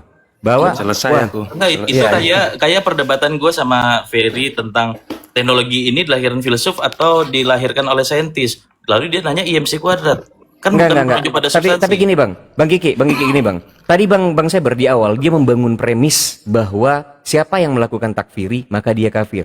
Jika lu berhasil membawakan data ada ulama Sunni yang melakukan takfiri, maka itu bisa berbalik tuh. Serangan balik tuh ke ini ke Nah, Bang yang Seber. ditanyakan Itu definisi kafir. Justru yang kita pertanyakan apakah definisi kafir yang ditawarkan sama Sabar ini sesuai dengan maknanya, yaitu membalik atau bertentangan. Kan kembalinya kepada itu makna. Enggak, tadi aku kan bawa ini Bang Kiki bahwa kullu bid'atin dolalah wa kullu dolalatin finnar. Nah, finnar kalau statusnya finnar itu cuma ada dua kemungkinan aja. Enggak. Kalau enggak beriman ya kafir. Enggak, yang ditanyakan tarif, definisi kata kafir kan. Kalau definisi ini kan bisa meluas dia Bang Kiki. Bahkan Enggak. jika Definisi itu ketat, harus ada jins, fasal, mengikat, nggak liar. gini, apakah seorang yang beriman masih bisa dikatakan sebagai orang kafir? Bisa, karena Oke, setiap orang beriman kafir Bang terhadap Jaman. togut. Kafir terhadap togut loh, nggak bisa Bang Kiki itu kan. Waalaikumsalam warahmatullahi Ini ada ahli nahu sorok. Waalaikumsalam. Coba. Gini, Bro Daman. Oh iya, sayang. Oke. Bro Daman. Pertama ya, yang tadi aku Bentar lu Bro Daman. Bro Daman coba jawab dulu nanti baru dikasih komentar. Bisakah status kafir itu diemban sekaligus dengan status orang yang beriman, berjalan sekaligus? Bisa nggak? itu nggak bisa karena gini. Apa Punya namanya argumen. tuh takfiri Syiah itu masuk dalam bab takfiri hukmiyah. Artinya mereka itu nggak keluar daripada Islam. Mereka tetap sholat yang diterima, mereka tetap ibadah yang diterima. Akan tetapi jikalau di alam pembuktian nanti, yaitu di alam akhir, bagi yang percaya alam akhir, jikalau seandainya apa yang mereka tuduhkan tidak terbukti, maka mereka wajib mempertanggungjawabkan. Akan tetapi mereka tidak keluar Islam. Itu maksud daripada takfiri sifat hukmiyah. Begini Bro Daman, maksud gue gini, misalnya kita di hadapan orang kafir, itu kita dikafirkan nggak sama mereka? Bagi mereka kita kafir. Orang yang keluar dari situ. Artinya bertentangan, menutup, membalik itu makna dari definisi kafir. Ya, jadi kalau kita ngomong kepada definisi kafir yang istilahnya irtad, murtad, itu kamu nggak menyembah Allah. Tapi Syiah menyembah Allah dan percaya kepada Rasulullah. Nah, coba tanya sama Bung Haka, ada 3 definisi gue tadi. Nah, sorry Bang. Oke, gua akan Ya, akan benar-benar jawab ini, dalam Bang. bab Pertama itu, gini. dalam bab boleh nggak itu ya, nggak jawab? dilakukan Syiah secara hakikat. Akan tapi secara hukmi karena kita merujuk kepada pondasi dalil man kafara fahuwa kafirun, Di mana Bandaman. di situ disebut dengan saya jelaskan dikit. Oke. Di situ disebut dengan kata mausul yang sifatnya pada awal. Mausul pada awal sifatnya penegasan. Nah, artinya Itu kata ini. iktisabi bukan tarif. Gini, kita nggak bisa kabur daripada yang namanya setiap dalil itu merujuk pada sastrawi bahasa. Yang ditanya sama host adalah definisi atau Nah, tarif. nah inilah Bang Giki. Maksudnya ini menariknya Bang Giki. Kayak tentang siapa yang betul-betul kafir pada definisi yang ini ya, definisi yang utama. Itu kan agak sulit tuh dicapai. Bang Seber lincahnya dia menjebak bahwa kafir yang paling mudah diukur adalah yang melakukan takfiri pertama kali gitu. Nah, kan host Itu tanyanya lincah gamblangnya. Definisi ada aturannya, ada 5 universal syarat definisi. Nggak Sorry. boleh keluar dari situ. Betul, gue paham itu. Cuma kayak ini trik perdebatannya saat gue mengosongkan. Tapi lagi pula itu sih yang terakhir sih. Yang terakhir pas lu mengajak sih. Lanjut guys, gue sambil makan dulu ya. Lanjut ngobrol aja. Ya, jadi ibaratnya gini, kalau kita ngomong kepada arah definisi kafir, maka Syiah keluar dari kafir. Namun kita tidak bisa ngomong ketika kita itu berada di satu komunal yang harus merujuk kepada satu indikasi bahasa seperti man kafara fahuwa kafirun. Berarti Nah, gue pada menunjuk definisi yang simpel loh, Bro Daman. Misalnya gini, Bro Daman sholat sedekap, gue sholat lurus. Bagi gue sholat sedekap itu kafir karena berbeda sama gue. Makna kafir itu berbeda. itu secara logawi, Bro Kiki. Memang. Karena istilahnya dalam Islam itu mengenal syara'an, istilahan, dan beberapa yang sifatnya logatan. Ya Nah, secara makanya gue logatan kan sama ingin seperti sholat, gini, bahwa kafir sama itu seperti tidak gini, selalu gini. punya makna buruk. Karena petani pun mengcover bibit di dalam tanah itu juga kafir. Gini bro Kiki. Jadi ibaratnya ada istilah dan ada yang namanya logat. Kalau kita ngomong domos krotos dengan demokrasi ini berbeda. Ngomong ekos nomos dengan ekonomi itu berbeda. Ah, itu juga tadi saat menyematkan otoritas dengan demokrasi berbeda dalam urusan keagamaan. Dalam keagamaan atau yang ukhrawi antara otoritas dengan mayoritas itu diametral. Bukan sejalan. Akan tetapi juga ada beberapa. Aku cuma datang ke sini meluruskan ya, karena aku juga meneliti ilmu nahwu sorof ya. Pada kata-kata siapapun yang menjadikan aku maula, maka Ali maulaku. Karena ada itu. Nah, pada kata-kata itu ada man. Mausul itu hakikatnya taruh di tengah. Apabila mausul itu berada di awal, berarti kejadian yang terjadi di situ ada yang membantah. Oh, Jadi kalau- sifat Nah, tadi Bro Daman kalau ngikuti, gue tidak bawa peristiwa Gadirkum. Bahwa Enggak. tanpa ada peristiwa Gadirkum, langsung akal sehat kita tahu bahwa kader terbaik Nabi Muhammad adalah Ali bin Abi Thalib. Nah, ini pakai ada peristiwa Gadirkum. Nah, bayangkan kalau orang yang nggak menggunakan akal sehat, meskipun ada peristiwa Gadirkum, tapi akalnya nggak dipakai, akan menafsir ulang. Sampai. menafsir ulang gini Bro Kiki.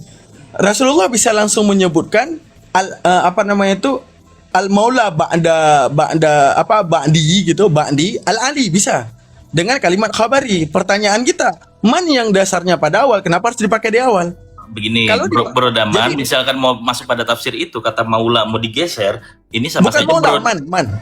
Jadi Iya. sifatnya dia ada dua. Ada yang Sebentar dulu. namanya ada Kata yang maula kalau mau digeser bukan arti kata pemimpin, itu No. menyelisihi Bukan 8 juta maula. orang yang demo di Monas yang ingin menjarakan Ahok bukan loh. indikasi maula, bukan di indikasi maula pembahasan kita. Rasulullah itu punya pemilihan kata dengan menyebutkan langsung al maula ba'da ana ataupun ba'di al ali bisa langsung. Akan tetapi pertanyaan kita, kenapa Rasulullah harus memakai kata man yang jatahnya mausuli di tengah harus di awal? Sedangkan kaedah man di awal pada dasar kata-kata itu akan bersifat penegasan setelah ada bantahan. Ya, itu menunjukkan salah satu metodologi dalam pendekatan gramatik. Tetapi kan para sahabat menyelamati Ali bin Abi Thalib. Selamat ya Ali, engkau adalah maula kami. Iya toh? enggak, tapi gini dalam pemilihan kata kan kita mengetahui Makanya bahwa kita ada nggak yang bisa salah melihat dari mulut satu Rasulullah. persoalan hanya dalam metodologi gramatikal. Karena banyak metodologi. Enggak, jadi ibaratnya gini, dalam pemilihan kata Bro Kiki, kita ngomong. Iya, artinya kalau hanya dirapetin hanya dalam pendekatan gramatikal, pilihan kata, tentu akan menafsirkan seperti itu. Tapi kan kita lihat konteksnya yang utuh dong. Satu perikop lah gitu. Bahwa para sahabat itu menyelamati Ali sebagai maula. Enggak, kalau dalam hal itu enggak ada bantah. Nah, lalu juga 8 juta orang itu mengartikan maulah pemimpin, makanya demo di Monas. Gimana? Iya, maksudnya arti pemimpin itu nggak ini, tapi kejadian pas pada saat menyebutkan man itu untuk menunjukkan ada orang yang membantah Ali. Enggak ada itu. Itu Anda terbawa narasi hadis. Bukan itu persoalan. Kok terbawa narasi hadis? Karena gini, bro, kita aja ngomong ini berdua ini, kita memilih kata loh. Nih, Bro Daman, gua kan juga dulunya Sunni. Di dalam Sunni, peristiwa Ghadir Qum itu terjadi karena ada penolakan terhadap Ali bin Abi Thalib. Tetapi dalam narasi Syiah justru bukan itu. Karena sebelumnya ada turun wahyu, wahai Muhammad, seandainya engkau tidak menyampaikan ini, engkau dianggap tidak menyampaikan keseluruhan. Baru disampaikanlah peristiwa Ghadir Qum. Lalu ditutup dengan ayat, maka dengan ini kusempurnakan Islam sebagai agamamu. Itu rangkaian peristiwanya. Jadi bukan karena di tengah jalan ada orang tidak setuju kepada Ali, itu narasi hadis. Bukan tidak setuju kepada Ali, gini. Jadi ibaratnya apa namanya itu penegasan daripada Rasulullah apabila kalau kita merujuk Rasulullah itu bisa memilih dua kata, sifatnya kabar langsung atau sifatnya penegasan. Kalau penegasan nggak akan mungkin ada penegasan kalau nggak ada sesuatu untuk ditegaskan. Akan tetapi setelah itu kita melihat saat pemilihan Khulafaur Rasyidin, saat Abu Bakar pun Ali tidak menentang. Untuk menunjukkan apa? Jadinya Maula Ali tetap jadi. Akan tetapi saat apa? Saat posisi keempat. Akan tetapi Makanya kita punya berangkat dari narasi hadis yang berbeda. Tetapi begini, Bro Daman setuju nggak bahwa Nabi yang layak menjadi penggantinya harus manusia terbaik? Setuju nggak? iya, soal Ali menjadi pemimpin saya pun setuju sebagai Sunni. Masalahnya berarti nggak ada perdebatan harusnya. iya, oke, saat itu kita diam. Akan tetapi saya nggak tahu bahwa Syiah golongan antum ini tidak menyetujui Abu Bakar yang pertama atau tidak. Di sini saya awamnya. Nah, kalau saya menemukan bahwa antara Abu Bakar, Umar, dan Utsman dengan Ali bin Abi Thalib terjadi pertentangan. Artinya saling mengkafirkan bukan dalam arti mengeluarkannya dari Islam, memurtadkan, bukan. Tetapi ada silang pendapat. Terjadi. Ini fakta sejarah, masa mau kita tutupi? Kalau kafir bilokawi oke. Kita aja ini sedang kafir bilokawi loh. Makanya tadi kan gue sudah batasi definisi kafir kepada Bung Haka. Dia sudah catat. Yaitu secara logawi. Sekarang kalau kita merujuk kepada kafir secara hakikat, yaitu tidak menyembah Allah, dan kita sama-sama bukan kafir saat itu. Bang Gigi, gini loh. Oke, gue jawab sedikit ya Bang Gigi. Definisi kafir yang lu sampaikan, siapapun yang berpaling dari Imam Ali itu kafir. Nah, Bang Seber dia tidak memperlihatkan dia berpaling dari Imam Ali. Definisi Bang Seber, siapa yang melakukan takfiri dia kafir. Ditanyanya malu Khulafaur Rasyidin kafir atau bukan? Kafir lu bilang. Nah, itu dia poinnya. Gini, bahwa ini pernyataan Nabi, barang siapa yang tidak mengikuti Ali, maka dia tidak selamat. Yang mengikuti Ali, dia selamat. Nah, lalu ditanya Khulafaur Rasyidin kafir atau tidak? Posisinya dengan Imam Ali kafir. Tadi gue sudah bicara sama Daman, bahwa ada silang pendapat dengan Imam Ali. Bukan mulus-mulus saja. Itu secara logawi oke. Kita ini sedang kafir berdua ini. Secara logawi. Loh iya, misalkan gue bilang 1 tambah 1 2, Daman bilang 1 tambah 1 3. Gue akan bilang Daman kafir. Daman juga akan bilang Kiki kafir. Biasa. Ya, akan tetapi kalau kita merujuk kepada sumber baku, yaitu hadis man kafara fahuwa kafirun, menunjukkan bihukmi masuk bro kikinya nanti. Nah, masalahnya Kalau itu bukan seandainya Bro itu Kiki bukan mengkafirkan takrif. para sahabat. Itu bukan takrif. Itu sudah masuk pada iktisabi, postulat. Iya, tapi kita selaku Islam nggak bisa menolak dong apa yang dikatakan oleh Rasulullah. Kan yang kita lagi Rasulullah bahas pun adalah menyebarkan dengan kata-kata man. Kan yang dibahas definisi kata tadi sama hostnya. Nah, ya udah kita mau merujuk ke arah mana ini definisinya? Istilahi atau logawi? Logawi, sholat pun apa yang kita lakukan sekarang ini salah. Karena arti sholat itu doa. Namun setelah diistilahkan baru kita punya tata cara. Ya misalkan gini, Daman sedekap, gue lurus, pasti kita saling mengkafirkan. Artinya kita saling berbeda.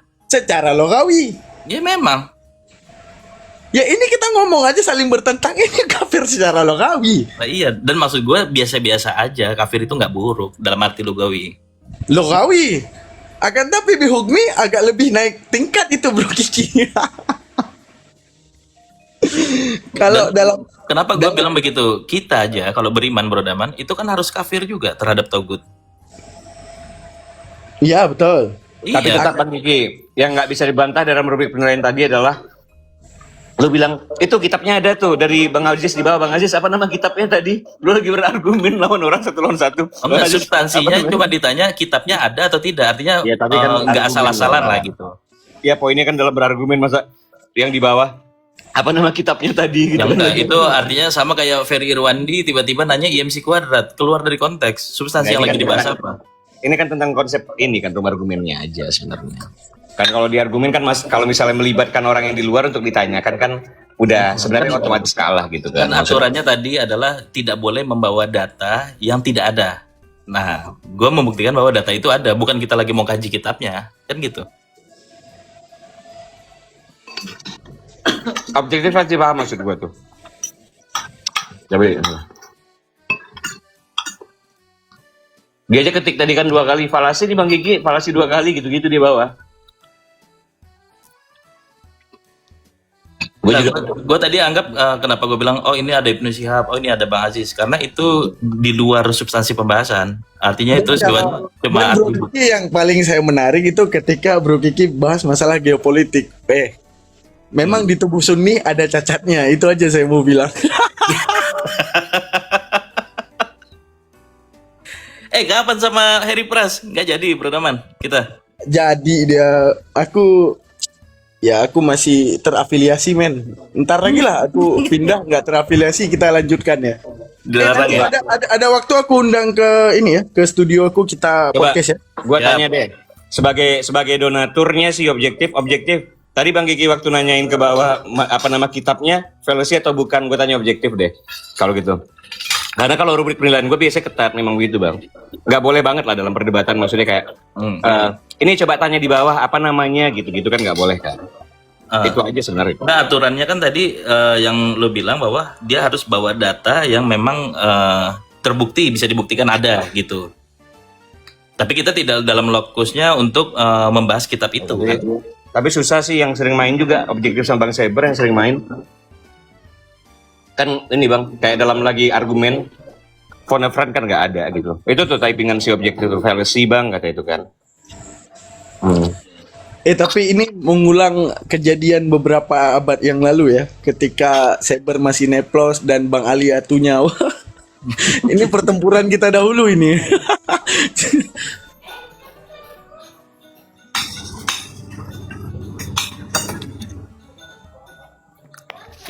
Bentar lu. Mana Ustaz Objektif mau naik tuh, Ru. Ya, ini objektif. Ustadz Malik tadi masih ada di sini nggak? Oh. Thank you Ustadz Malik, thank you very much. Aku cuman mau belajar ini, Pak. Sepengetahuan saya, ini buat ini ya, ahli mantik di atas semua ini. Etimologi itu dia tidak termasuk dalam hal definisi dalam ilmu mantik. Karena kan kita tahu bahwa dalam mantik itu untuk mendefinisikan dia perlu genus dan diferensia. Sementara etimologi dia hanya berbasis pada bahasa. Jadi sebenarnya Bang Kiki terjebak 2 kali di situ bahwa definisi secara dalam logika itu baik secara etimologi dia punya tarif, baik secara terminologi dia punya tarif. Nah, di situ gue sudah bikin pagar bahwa baik secara etimologi kafir itu artinya menutup, membalik atau bertentangan dengan yang sebenarnya. Itu sudah batasan kan artinya. Nah, tetapi kalau misalkan yang ditawarkan justru adalah pendekatan postulat yang ada di ayat Quran, kafir yang dimaksud adalah ini, itu sama sekali bukan definisi malah. Secara logika. Tapi sangat tidak munakis Bang Kiki, semuanya bisa masuk di situ. enggak, saya cuman garis bawahi di bagian itu Bang Kiki, karena kan tadi Bang Kiki memaksa Saber untuk mendefinisikan kata kafir menggunakan kata genus dan diferensia. Berarti kan harus tunduk pada tradisi mantik. Nah, sementara kalau kita bicara etimologi, saya pun barusan tadi sempat searching karena saking penasarannya. Nah, dikasihlah jawaban sama GPT bahwa etimologi itu bukan definisi. Gimana dong? Nah, coba yang tadi gua kasih ke Bung Haka itu masuk definisi atau tidak? Kalau aku nggak setuju Bang objektif, karena ya semerujuk aku ya dalam Sulam Malawi, apapun yang dapat menghantarkan kamu untuk berpikir ke arah tujuan itu udah definisi. Kalau itu setuju banget. Cuman Enggak, kalau artinya kita kan gini. pakai kata etimologi, Nah, itu jadi Maksud- paradoks. Maksudnya gini loh, kita kan nggak usah pakai jurus kungfu lah. Bahwa Nabi sahabat tidak pernah ada mengatakan kafir dalam bentuk lugawi ataupun syar'i ataupun hakiki dalam bentuk apapun kepada para sahabat gitu loh. Nabi nggak pernah mengatakan itu dalam Begini, bentuk makanya, apapun. bro sabar, misalkan kayak Nabi, mulai hari ini aku haramkan madu untuk diriku. Itu jadi hukum haram atau bukan? Itu itu kalau nggak ditegur Allah jadi hukum haram itu, Bang Ki. Bukan. Dia mengharamkan untuk dirinya, tidak merujuk pada jurisprudensi sama sekali. Oh, Aku ini nggak suka maksudnya madu. Oh, ini maksudnya berkaitan dengan surat Tahrim. Iya, Oh, iya yang ditegur kan jelas bukan Nabi, Bang Kiki kalau di surah itu. makanya. Yang ditegur kan lihat siapa yang disuruh bertobat, gitu aja. Yang disuruh bertobat yang ditegur. Ya, yang disuruh bertobat kan istrinya, 2 orang itu. Oma, masuk pula Unai Riva kan? Masuk barang ini, menyala, semakin menyala, mengerikan, makan itu dulu. Tapi aku tadi gini loh Tuan, aku tuh sebenarnya udah Gue panik. tadi mau Waktu kasih tahu ditanya ke soal Objektif ini, baik secara etimologi maupun secara terminologi, dia ada kaidah definisi. Kaidah definisi selalu terdiri dari jins dan fasal. Itu tarif tam. Iya. Bang Kiki cuman keji kali gitu, ngejar aku tuh tadi persoalan kias tadi. Itu kan perbuatan jahat tuh Bang Ki. Udah tahu orang nggak menguasai itu, Aku ngakak dikejar di bawah sama- itu. Itu kan Pas jahat, itu kan niatnya bukan Nah, Jahat memang lihat niatnya. kali orang ini. Bang, tapi kalau misalnya tadi mainnya di sana itu hancur ya Bang tuh. Kalau Bang ikut kan Hancur, gitu, hancur. Makanya aku udah tahu, aku udah Kalau siap-siap ikut dari ke sana, awal hindar sebelum dia. berdebat. langsung kabur. Tapi Sebelum- aku penasaran Tuan, gimana kalau pertanyaan itu ke Bro Daman? Bahwa di dalam sumber ajaran hukum Islam itu kan ada 4, Al-Quran, Sunnah, Ijma, dan Qiyas. Nah, dalam Ijma itu kan seharusnya dia padanannya menurut Bang Kiki itu tamsil, bukan pada analogi. Bukan ijma, itu appeal to majority. Kalau kias itu dalam sunni artinya silogisme atau analogi. Iya, betul. Nah, itu gimana menurut Bro Daman? Dulu ijma para ulama 4 lah kita anggap ya. Ulama 4 itu. Itu Nah, mereka bukan- dapat Bukan ijma yang dibahas, kiasnya kias. Kias, dalam bentuk kias. kiasnya. Iya, Kias sorry, itu kias, kias analogi. itu Ini, silogisme atau analogi. Betul, betul. Sorry, Kias salah itu tadi, lebih- bukan ijma. kalau menurut aku lebih ke analogi. Nah, kan? Betul, memang Iya, analogi Bang Ki. Kayaknya Bang Kiki deh yang kurang kopi. Nah, Atau padahal memang pendekatan kalau dalam Kalau analogi itu tamsil. Induksi itu istiqro. Kalau umum ke khusus itu namanya kias. Dalam mantik. Cuma kalau Daman bilang kias itu adalah analogi dalam kaidah usul fikih. Beda memang. Aku usul fik. Iya. Enggak, kalau menurut aku Bro Kiki terlalu di satu ilmu gitu. Kalau main ke banyak ilmu insya Allah banyak dapatnya gitu. Coba perbedaannya kias dengan tamsil itu gimana? Tamsil analogi artinya minor to minor. Jadi Iya, fix ya, berarti- dalam ilmu fikih itu analogi ya Bang Ki, ya, kias itu ya. Iya. Dalam mantik itu silogisme lah intinya. Dalam mantik kias itu silogisme. Nah, sekarang Ahlussunnah menggunakan mantik atau menggunakan Menggunakan silogisme atau analogi. Analogi. Nah, kalau yang ditentukan untuk kalau untuk menemukan hukum fikih dalam metode kias berarti jatuhnya analogi. Analogi. Iya. Nah, siapa Tapi yang menggunakan kalau- kias pertama kali? Iblis saat mengatakan, "Ada apa? Adam dari tanah, saya dari api, saya harus sujud." Itu kias Oh pertama kali. shit, berat kali barang ini. Untung nggak kumakan tadi tuh kias itu. Sempat kumakan, pasti bawa iblis kelar semua. Waduh. Berat. Enggak begitu, Tuan. Itu genjutsu dalam dialektika. Tahu Tuhan. Tapi Kias itu sebenarnya salah satu istinbat kan, pengambilan istinbat hukum. Jadi mengambil contoh kasus yang sudah ada untuk menarik suatu kesimpulan. Lo gini, sebenarnya dalam istinbatnya di Syiah itu menggunakan kias, tapi kiasnya bukan arti tamsil. Silogisme. Karena kalau analogi itu dia selalu relatif posisinya, nggak akan pernah kuat jadi jurisprudensi. Berarti kuat argumennya. Silogisme itu bisa dikatakan indikasi nggak sih? Silogisme itu kias Gini. kalau dalam mantik. coba gini Bang Kiki, dalam kias narkob diharamkan karena memiliki kemiripan dengan khamar atau karena mengandung mudarat. narkopnya, bukan memabukkannya. Wah, kalau itu- aku masih itu- setuju karena sifat dasarnya sih Bang dibandingkan karena kemiripannya itu. Unsurnya Nah, memabukkan kalau secara silogisme. Setiap unsur yang memabukkan diminum dengan tujuan mabuk, maka dia haram. Jadi memang silogisme Nah, pasti daripada Kalau analogi. nah berarti narkop itu kan bukan memabukkan, dia dia justru dalam keadaan yang sangat sadar dan terjaga. Makanya Nah, pertanyaannya- contohnya ini berusaha berbentuk fatwanya. Di dalam Syiah itu nggak ada, oh ikan lele haram, terus apa cumi haram, nggak ada fatwa begitu. Fatwanya Oh, adalah shit. seluruh yang di laut halal kecuali yang tak bersisik. Nah itu silogisme. Oke. Kalau narkop gimana Bang Ki, Desya? Dia punya unsur rijis nggak, memabukkan nggak? Tidak, kan harusnya kan narkop gimana sih? Kalau narkop itu ada nggak ya? Kan la taqrabus sholata wa antum sukara hatta ta'lamu ma taqulun. Jadi yang menghilangkan akal itu ya dianggap haram. Dan itu semua sepakat sebenarnya mazhab Sunni kecuali mazhab Abu Hanifah yang menetapkan pada dampak gitu. Kalau dampaknya memabukkan maka haram. Satu-satunya Abu Hanifah doang. Tapi ini loh Bang Ki, yang saya mau kritik sedikit. Kalau memang mau diuji secara proposisi, berarti pada saat Bro Daman membawakan man kuntu maulahu fa'aliyun maula, berarti kuat dong argumentasinya Bro Daman tadi. Nah, gua Kok kan malah tarik dikritik? Gue tarik yang lebih umum karena kan teks Gadirkum itu peristiwa partikular. Universalnya dari apa? Bahwa kita tahu Ali bin Abi Thalib ini setiap hari bersama Nabi, sedangkan yang lain nggak tiap hari. Nah ini maksud saya gini, berarti Jadi standar ganda ibaratnya dong Bang gini, Ki. ini Rasulullah kan kita percaya terpelihara lidahnya nih. Nah, bahkan termasuk dalam pemilihan kata. Tunggu dulu, sabar nggak percaya kalau sebagai Nabi bisa salah. Nah, yang paling penting ini gini, ini jadi kapan Surya 16 ini bisa kulik ini?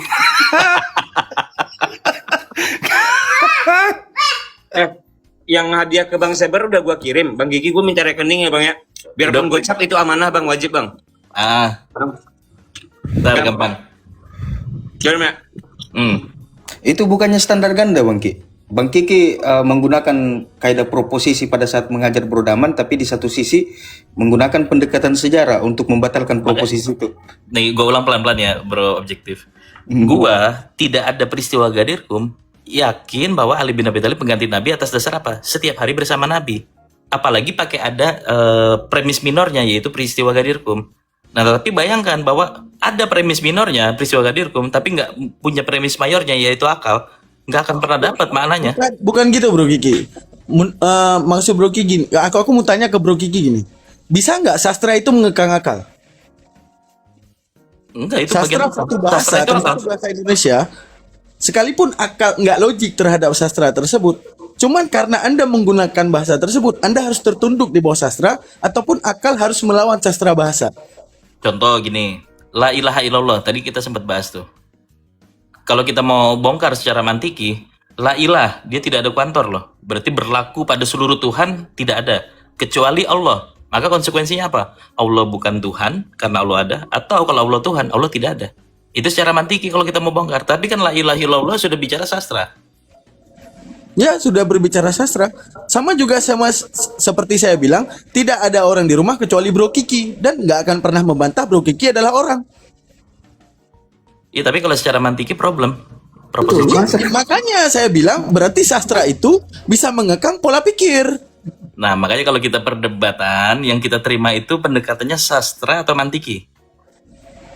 Ya, sastra itu apa namanya itu? Ketika Jangan- mantiki jangan bergerak bebas, gadget maka sini, sastra Bang. mengekang ketika kita menggunakan satu bahasa. Sastra itu bagian integral. Jadi dia sejalan pasti dengan akal. Karena Enggak, ini- bahasa itu kan sebenarnya bunyi akal. Inilah yang dikritik Bertrand Russell, terus Ludwig Wittgenstein kepada para filsuf kontinental. Karena alih-alih berfilsafat tapi berpuisi. Makanya dirapihkanlah dalam logika analitik itu menjadi proposisi itu harus sesuai dengan rumusan matematika bahkan gitu.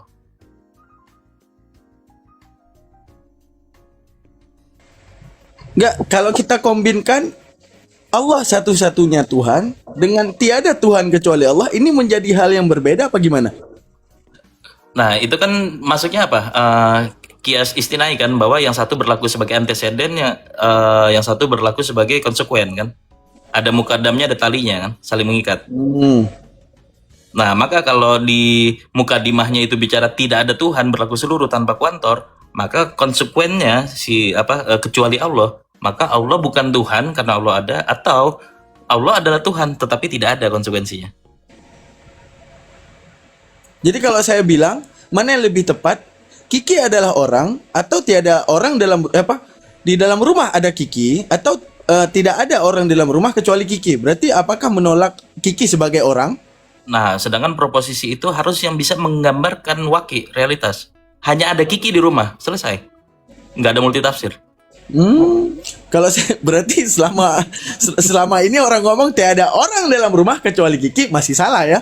Salah secara mantiki problem. Bro Kiki ini penentang sastra bahasa.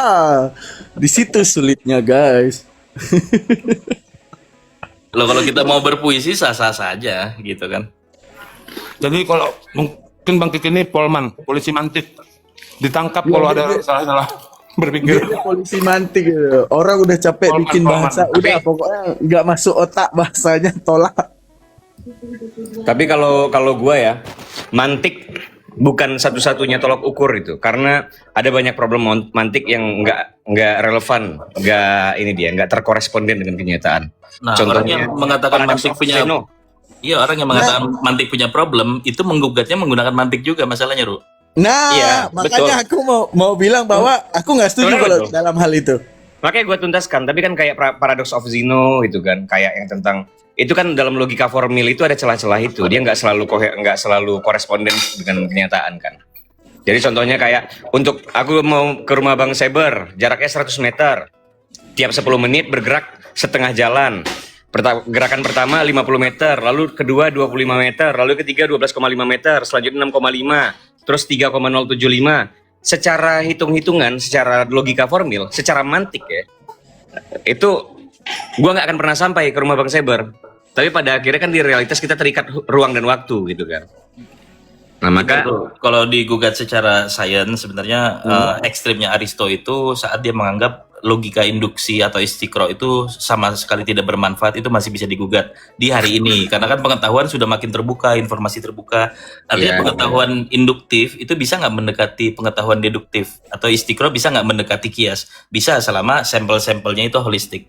ya sampelnya betul-betul mewakilkan populasi gitu. Tapi mungkin di zamannya Aristo tidak terlalu lengkap. Jadi Ya wajar contoh gitu. kan kayak gini kan, sering gue contohin gini kan Bang.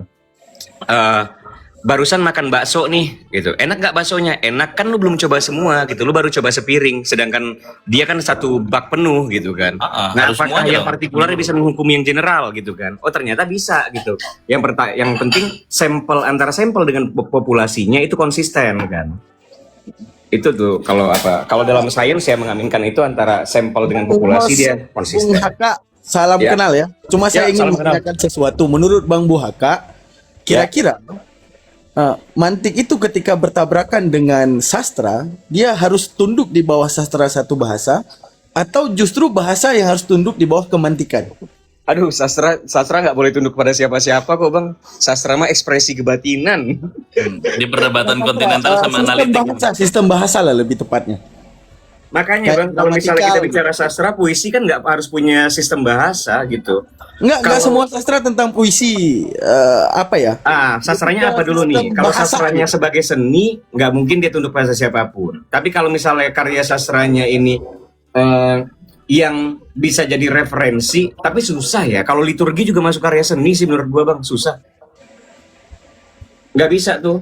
Kalau misalnya bahkan ada puisi-puisi yang mau dijadikan landasan-landasan pengetahuan, nah Oke, langsung contoh Kita aja ya. anggap gini lah. Contoh Kita aja. anggap gini. Contoh aja antara, dalam bahasa Indonesia misalnya kan. ya. Dalam bahasa Indonesia kita harus tertunduk di atas subjek, predikat, objek kan gitu. Akan Iya. tetapi kita anggaplah dalam mantik bertabrakan. Apakah mantik itu harus tunduk di bawah subjek, predikat, objek? Atau mantik subjek, bukan predikat, bicara objek melawan? ini berbeda. Ya, beda ya. Ini bukan Coba sastra yang seni. aku kasih kasusnya dulu ya, boleh nggak? Yadullah, coba. Sedikit-sedikit mantik itu tidak bicara subjek predikat objek, tapi subjek predikat dan predikasi. Iya. Ya bukan metodologinya ketika bertabrakan mana yang harus didahulukan gitu.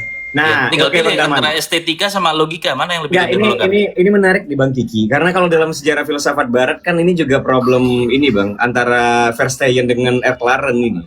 Kalau Iya. bahas masalah ini antara fenoteks dengan genoteks ini juga permasalahannya ini. Antara maksud pengucap dengan apa yang ditangkap oleh publik gitu. Cuma gue kembalinya ke Traktatus sih, bahwa proposisi itu harus sesuai realitas. Nah, kalau misalnya kalau pakai metode hermeneutik kan dia akan berupaya untuk memahami maksud di alih-alih struktur bahasanya gitu. Dibandingkan dia harus tertib pada SPOK, lebih penting maksudnya apa sih coba dipahami gitu kan. Tapi kalau gua Bang Daman dalam hal ini mazhab gua struktural fungsional. Jadi gua fasis diksi gitu Bang. Jadi kalau misalnya ada EYD yang nggak tepat, ada susunan-susunan kata yang nggak tepat, dia harus tertib pada logika, dia harus tertib pada sistem tata bahasa gitu. Karena kalau enggak kita bisa berantakan. Jadi gitu. Tata bahasa dia lebih ke analitik kan daripada kontinental kan. Ya, gue analitik kalau untuk itu. Gua Apakah analitik. sastra Quran yang menyebut yadullah itu bertentangan dengan mantik? Coba bro sabar. Mantik, Bro Kalau sabar bro seandainya Daman, gue dengan- mau nanya nih, ada nggak satu ayat di Quran yang badihi? Satu ayat aja. disederhanakan arti badihi biar aku lebih paham. Aksioma benar pada dirinya. Benar pada dirinya. Bentar. Wallahu ahad. Nggak badihi, masih bisa Harus ditanyakan dijelaskan kenapa. Ini apa namanya? Nggak akan ada Bang, nggak akan ada. Dia yang badihi itu diakui dia mau memposisikan gitu nanti. Enggak. Bentar. Ini nama masalah hayat dunia. Bukan. Bentar. Pada saat Allah memberitakan tentang bagaimana cara tumbuh. Yang badihi itu bakal diposisikan pada akal nanti akhirnya. 1 tambah 1 sama dengan 2 itu badihi. Ya kalau misalnya di kitab gimana, Bang? Di kitab nggak ada satupun. Nggak Iya. ada makanya. Karena pada bicara tentang satu yang badihi itu tuh pi-nya lingkaran tuh 3,14 tuh. Itu badihi. Rumus Pitagoras badihi itu. Kausalitas. Konstan gravitasi pada bumi itu badihi itu. Hmm. Itu baru tuh kalau bicara badihi ya, bicara sains murni nih. Mungkin dalam bab waris kali ya. Masalah seper-8 seper-6 enggak itu. Tapi juga Allah menciptakan segala sesuatu itu berdasarkan ukurannya masing-masing. gini, Bro Daman, setiap yang butuh nazari pasti bukan badihi. Misalnya kayak ditanyakan kenapa pi-nya lingkaran 3,14 ya memang begitu. Mau jelaskan pakai apa gitu. Yang harus daruri berarti ya gitu ya. Ya memang begitu adanya gitu. Begitulah Tapi kan dia. kalau Nggak perlu daruri dijelaskan itu lebih jauh. sifatnya mengikat karena dia natijah. Kalau badihi ini justru dia sebagai unsur pembentuk kodiah. Ditanya lagi rumus Pitagoras A Berarti kuadrat sifat tambah B badihi kuadrat. itu harus langsung jadi hujah gitu ya. Ada kok di Iya. Al-Quran. Banyak Jatuhnya malah kan Bang Ki. postulat kalau Bang Daman. Jatuhnya Banyak postulat. ya, postulat. Enggak postulat yang tersusun ataupun postulat yang disepakati resmi gitu. Gini, kalau postulat yang disepakati yang tersusun itu masuknya iktisabi, artinya masih membutuhkan nazari. Sedangkan kalau badihi dia tanpa membutuhkan nazari. Dia self evident. Fitrah dia kan. Nah, ini nih, derajat itu nggak harus 360. Aksiomatik Tapi lingkaran dalam- harus 360 derajat gitu loh. Op. Oh, Lingkaran harus 360. Kullu nafsin zaikatul maut. Nah, betul. Itu banyak malah. Bukan cuma satu. Nafsi itu apa? Ayo. Kullu nafsin zaikatul maut itu aksiomatik itu. Ya nafsi itu apa? Jiwa-jiwa. Jiwa nggak bisa mati, diri yang mati. Susah, Wah, Bang. wah, Jiwa harus ini dijelaskan lagi. genjutsu lagi nih, Pak. Gini, Jiwa harus bukan dijelaskan lagi genjutsu, diksinya. bukan genjutsu. Setiap yang berbicara, kita harus tahu yang berbicara ini mau bawa maksud kemana. Kalau dia mau maksudkan apa yang dia ciptakan gimana? Ya makanya nafsi itu banyak maknanya. Karena gini, dalam ta'rif definisi kan ada yang terakhir itu, yang namanya apa? Wad'iyah kan? Hmm. Ta'rif bi wad'i. Kayak contoh gini, kita mengetahui bahwa ubi itu adalah tumbuh-tumbuhan. Tapi saya menjadikan itu sebagai kode. Kalau ada guru datang, gue lagi ngerokok nih, kode ya ubi. Maka definisi ubi akan tertabrak. Tapi kita harus menerima maksud daripada ubi itu ke arah mana gitu. Anyway, ini Bang Daman Almantiki ya? Iya, iya. Udah lama kita kenal bang, gua kan hermeneutik ganti nama doang. Oh iya. Iya. Ya betul Ganti nama betul doang. Heru. Bang Heru kenal. Iya. Dulu masa kita perang sama Kiki sama Bang Ali itu lagi ya. Iya, udah lama banget tapi dulu jam 3 Oh tahun. iya 4 tahun itu lalu. masa berabad-abad yang lalu itu. Ya dulu kan Coba, zaman coba, ini coba nongkrong ini, di roomnya coba ini. Objektif awal-awal tuh. Iya. Sebelum jadi lapis legit. Sebelum masuk api terpapar. Yo. Janganlah, Bang Egy, janganlah. Gua sangat tidak memusuhi siapapun, Bro. Loh, gue nggak memusuhi, gue menyatakan fakta. Iya kan terpapar itu tuh. Ya ampun, males deh gua tuh. Gua sudah sangat netral, sangat aman, tentram dan damai. Takut gua diserang-serang rame-rame gitu, takut gua. Jadi kapan ini Borodaman versus Bang Kiki, Bang Heru? Waduh, aku nggak tahu. Bang Aku Kiki gitu dia objektif. Dia nggak tertib sama rule-rule yang ada di argumennya. Jadi sering bermasalah yang kayak gitu-gituan dia. Dia nggak tertib pada rule-nya. Dia kayak memperkuat di meter, tapi ada rule-rule ini itu dia nggak dipakainya gitu ya. Gimana? Mau seindah apapun narasinya tetap kalah juga nanti. Mau sebagus apapun argumennya kalah juga. Ada pula lagi argumen 1 lawan 1. Coba tanya di bawah tuh gitu. Gimana pula? Gak apa-apa. Gimana caranya? Di Quran itu dikatakan kemenangan itu dipergilirkan. Tapi kayak mana caranya dalam argumen gue menilai berapa poin ini menanyakan pada audiens gitu kan? Rubrik penilaian gue kacau dibikinnya kalau begitu. Kalau gue menang kan besok-besok orang lain pakai itu dia, gitu kan? Iya, carikan lawan yang anti Iran deh. Itu yang seru diomongkan sekarang ya nggak Bro Kiki, kita berdiri berdua nih. Ada nggak lawan yang anti Iran, ada nggak kira-kira? Jadi gue lagi nungguin sama Daman nih mau debat sama Heri Pras. Iya Nah, rencananya boleh gitu, nih. cuman gue udah dilarang, udahlah bisa. Ya ampun, masih aja berharap debat sama Heri Pras. Bang Kiki. Lucu-lucuan Ya kapan hampir lagi? jadi loh, hampir jadi kemarin. Udah direspon sama Heri Prasnya di YouTube. Udah direspon, hampir jadi. Oh. Emang kapan itu rencananya? Nanti Ya, nanti dijanjikan bawa Mursid, ya, berbeda tiba-tiba ya. bukan Mursid dia yang datang. Gak apa-apa. Kalau bisa yang banyak. Enggak, karena enggak sadar apa yang aku pikirin, ternyata Kiki pikirin juga. Oh, mantap ini. Ternyata banyak banget manipulasi dalam geopolitik ini. Loh, bahkan ustadz salaf aja nggak ada yang mengakui dia murid ini kok. Susah sekarang. Susah sekarang kalau mau nyari yang belain Amerika sama Israel, susah di Indonesia. Kecuali Jangan, kalau udah jangan. terpapar sentimen agama ya. Yang anti aja. Yang anti. Oh ada semalam sih Pak Montir. Makanya gue ledekin. Pak Montir ada apa kok tiba-tiba narasinya sejalan sama Abu Janda? Oma. Di situ aku ditinggal sama beliau ini kan, dihantam aku pangpung tapi masih bernapas. Kita masih berdiri tegak. Bang Yoga turun lagi gunung kan. Gue di bawah itu ngakak aja.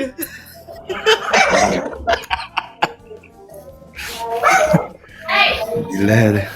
Nggak masalah Pak Montir ini kalau ditemuin juga nggak ngomong apa-apa, diem aja. Ah, tapi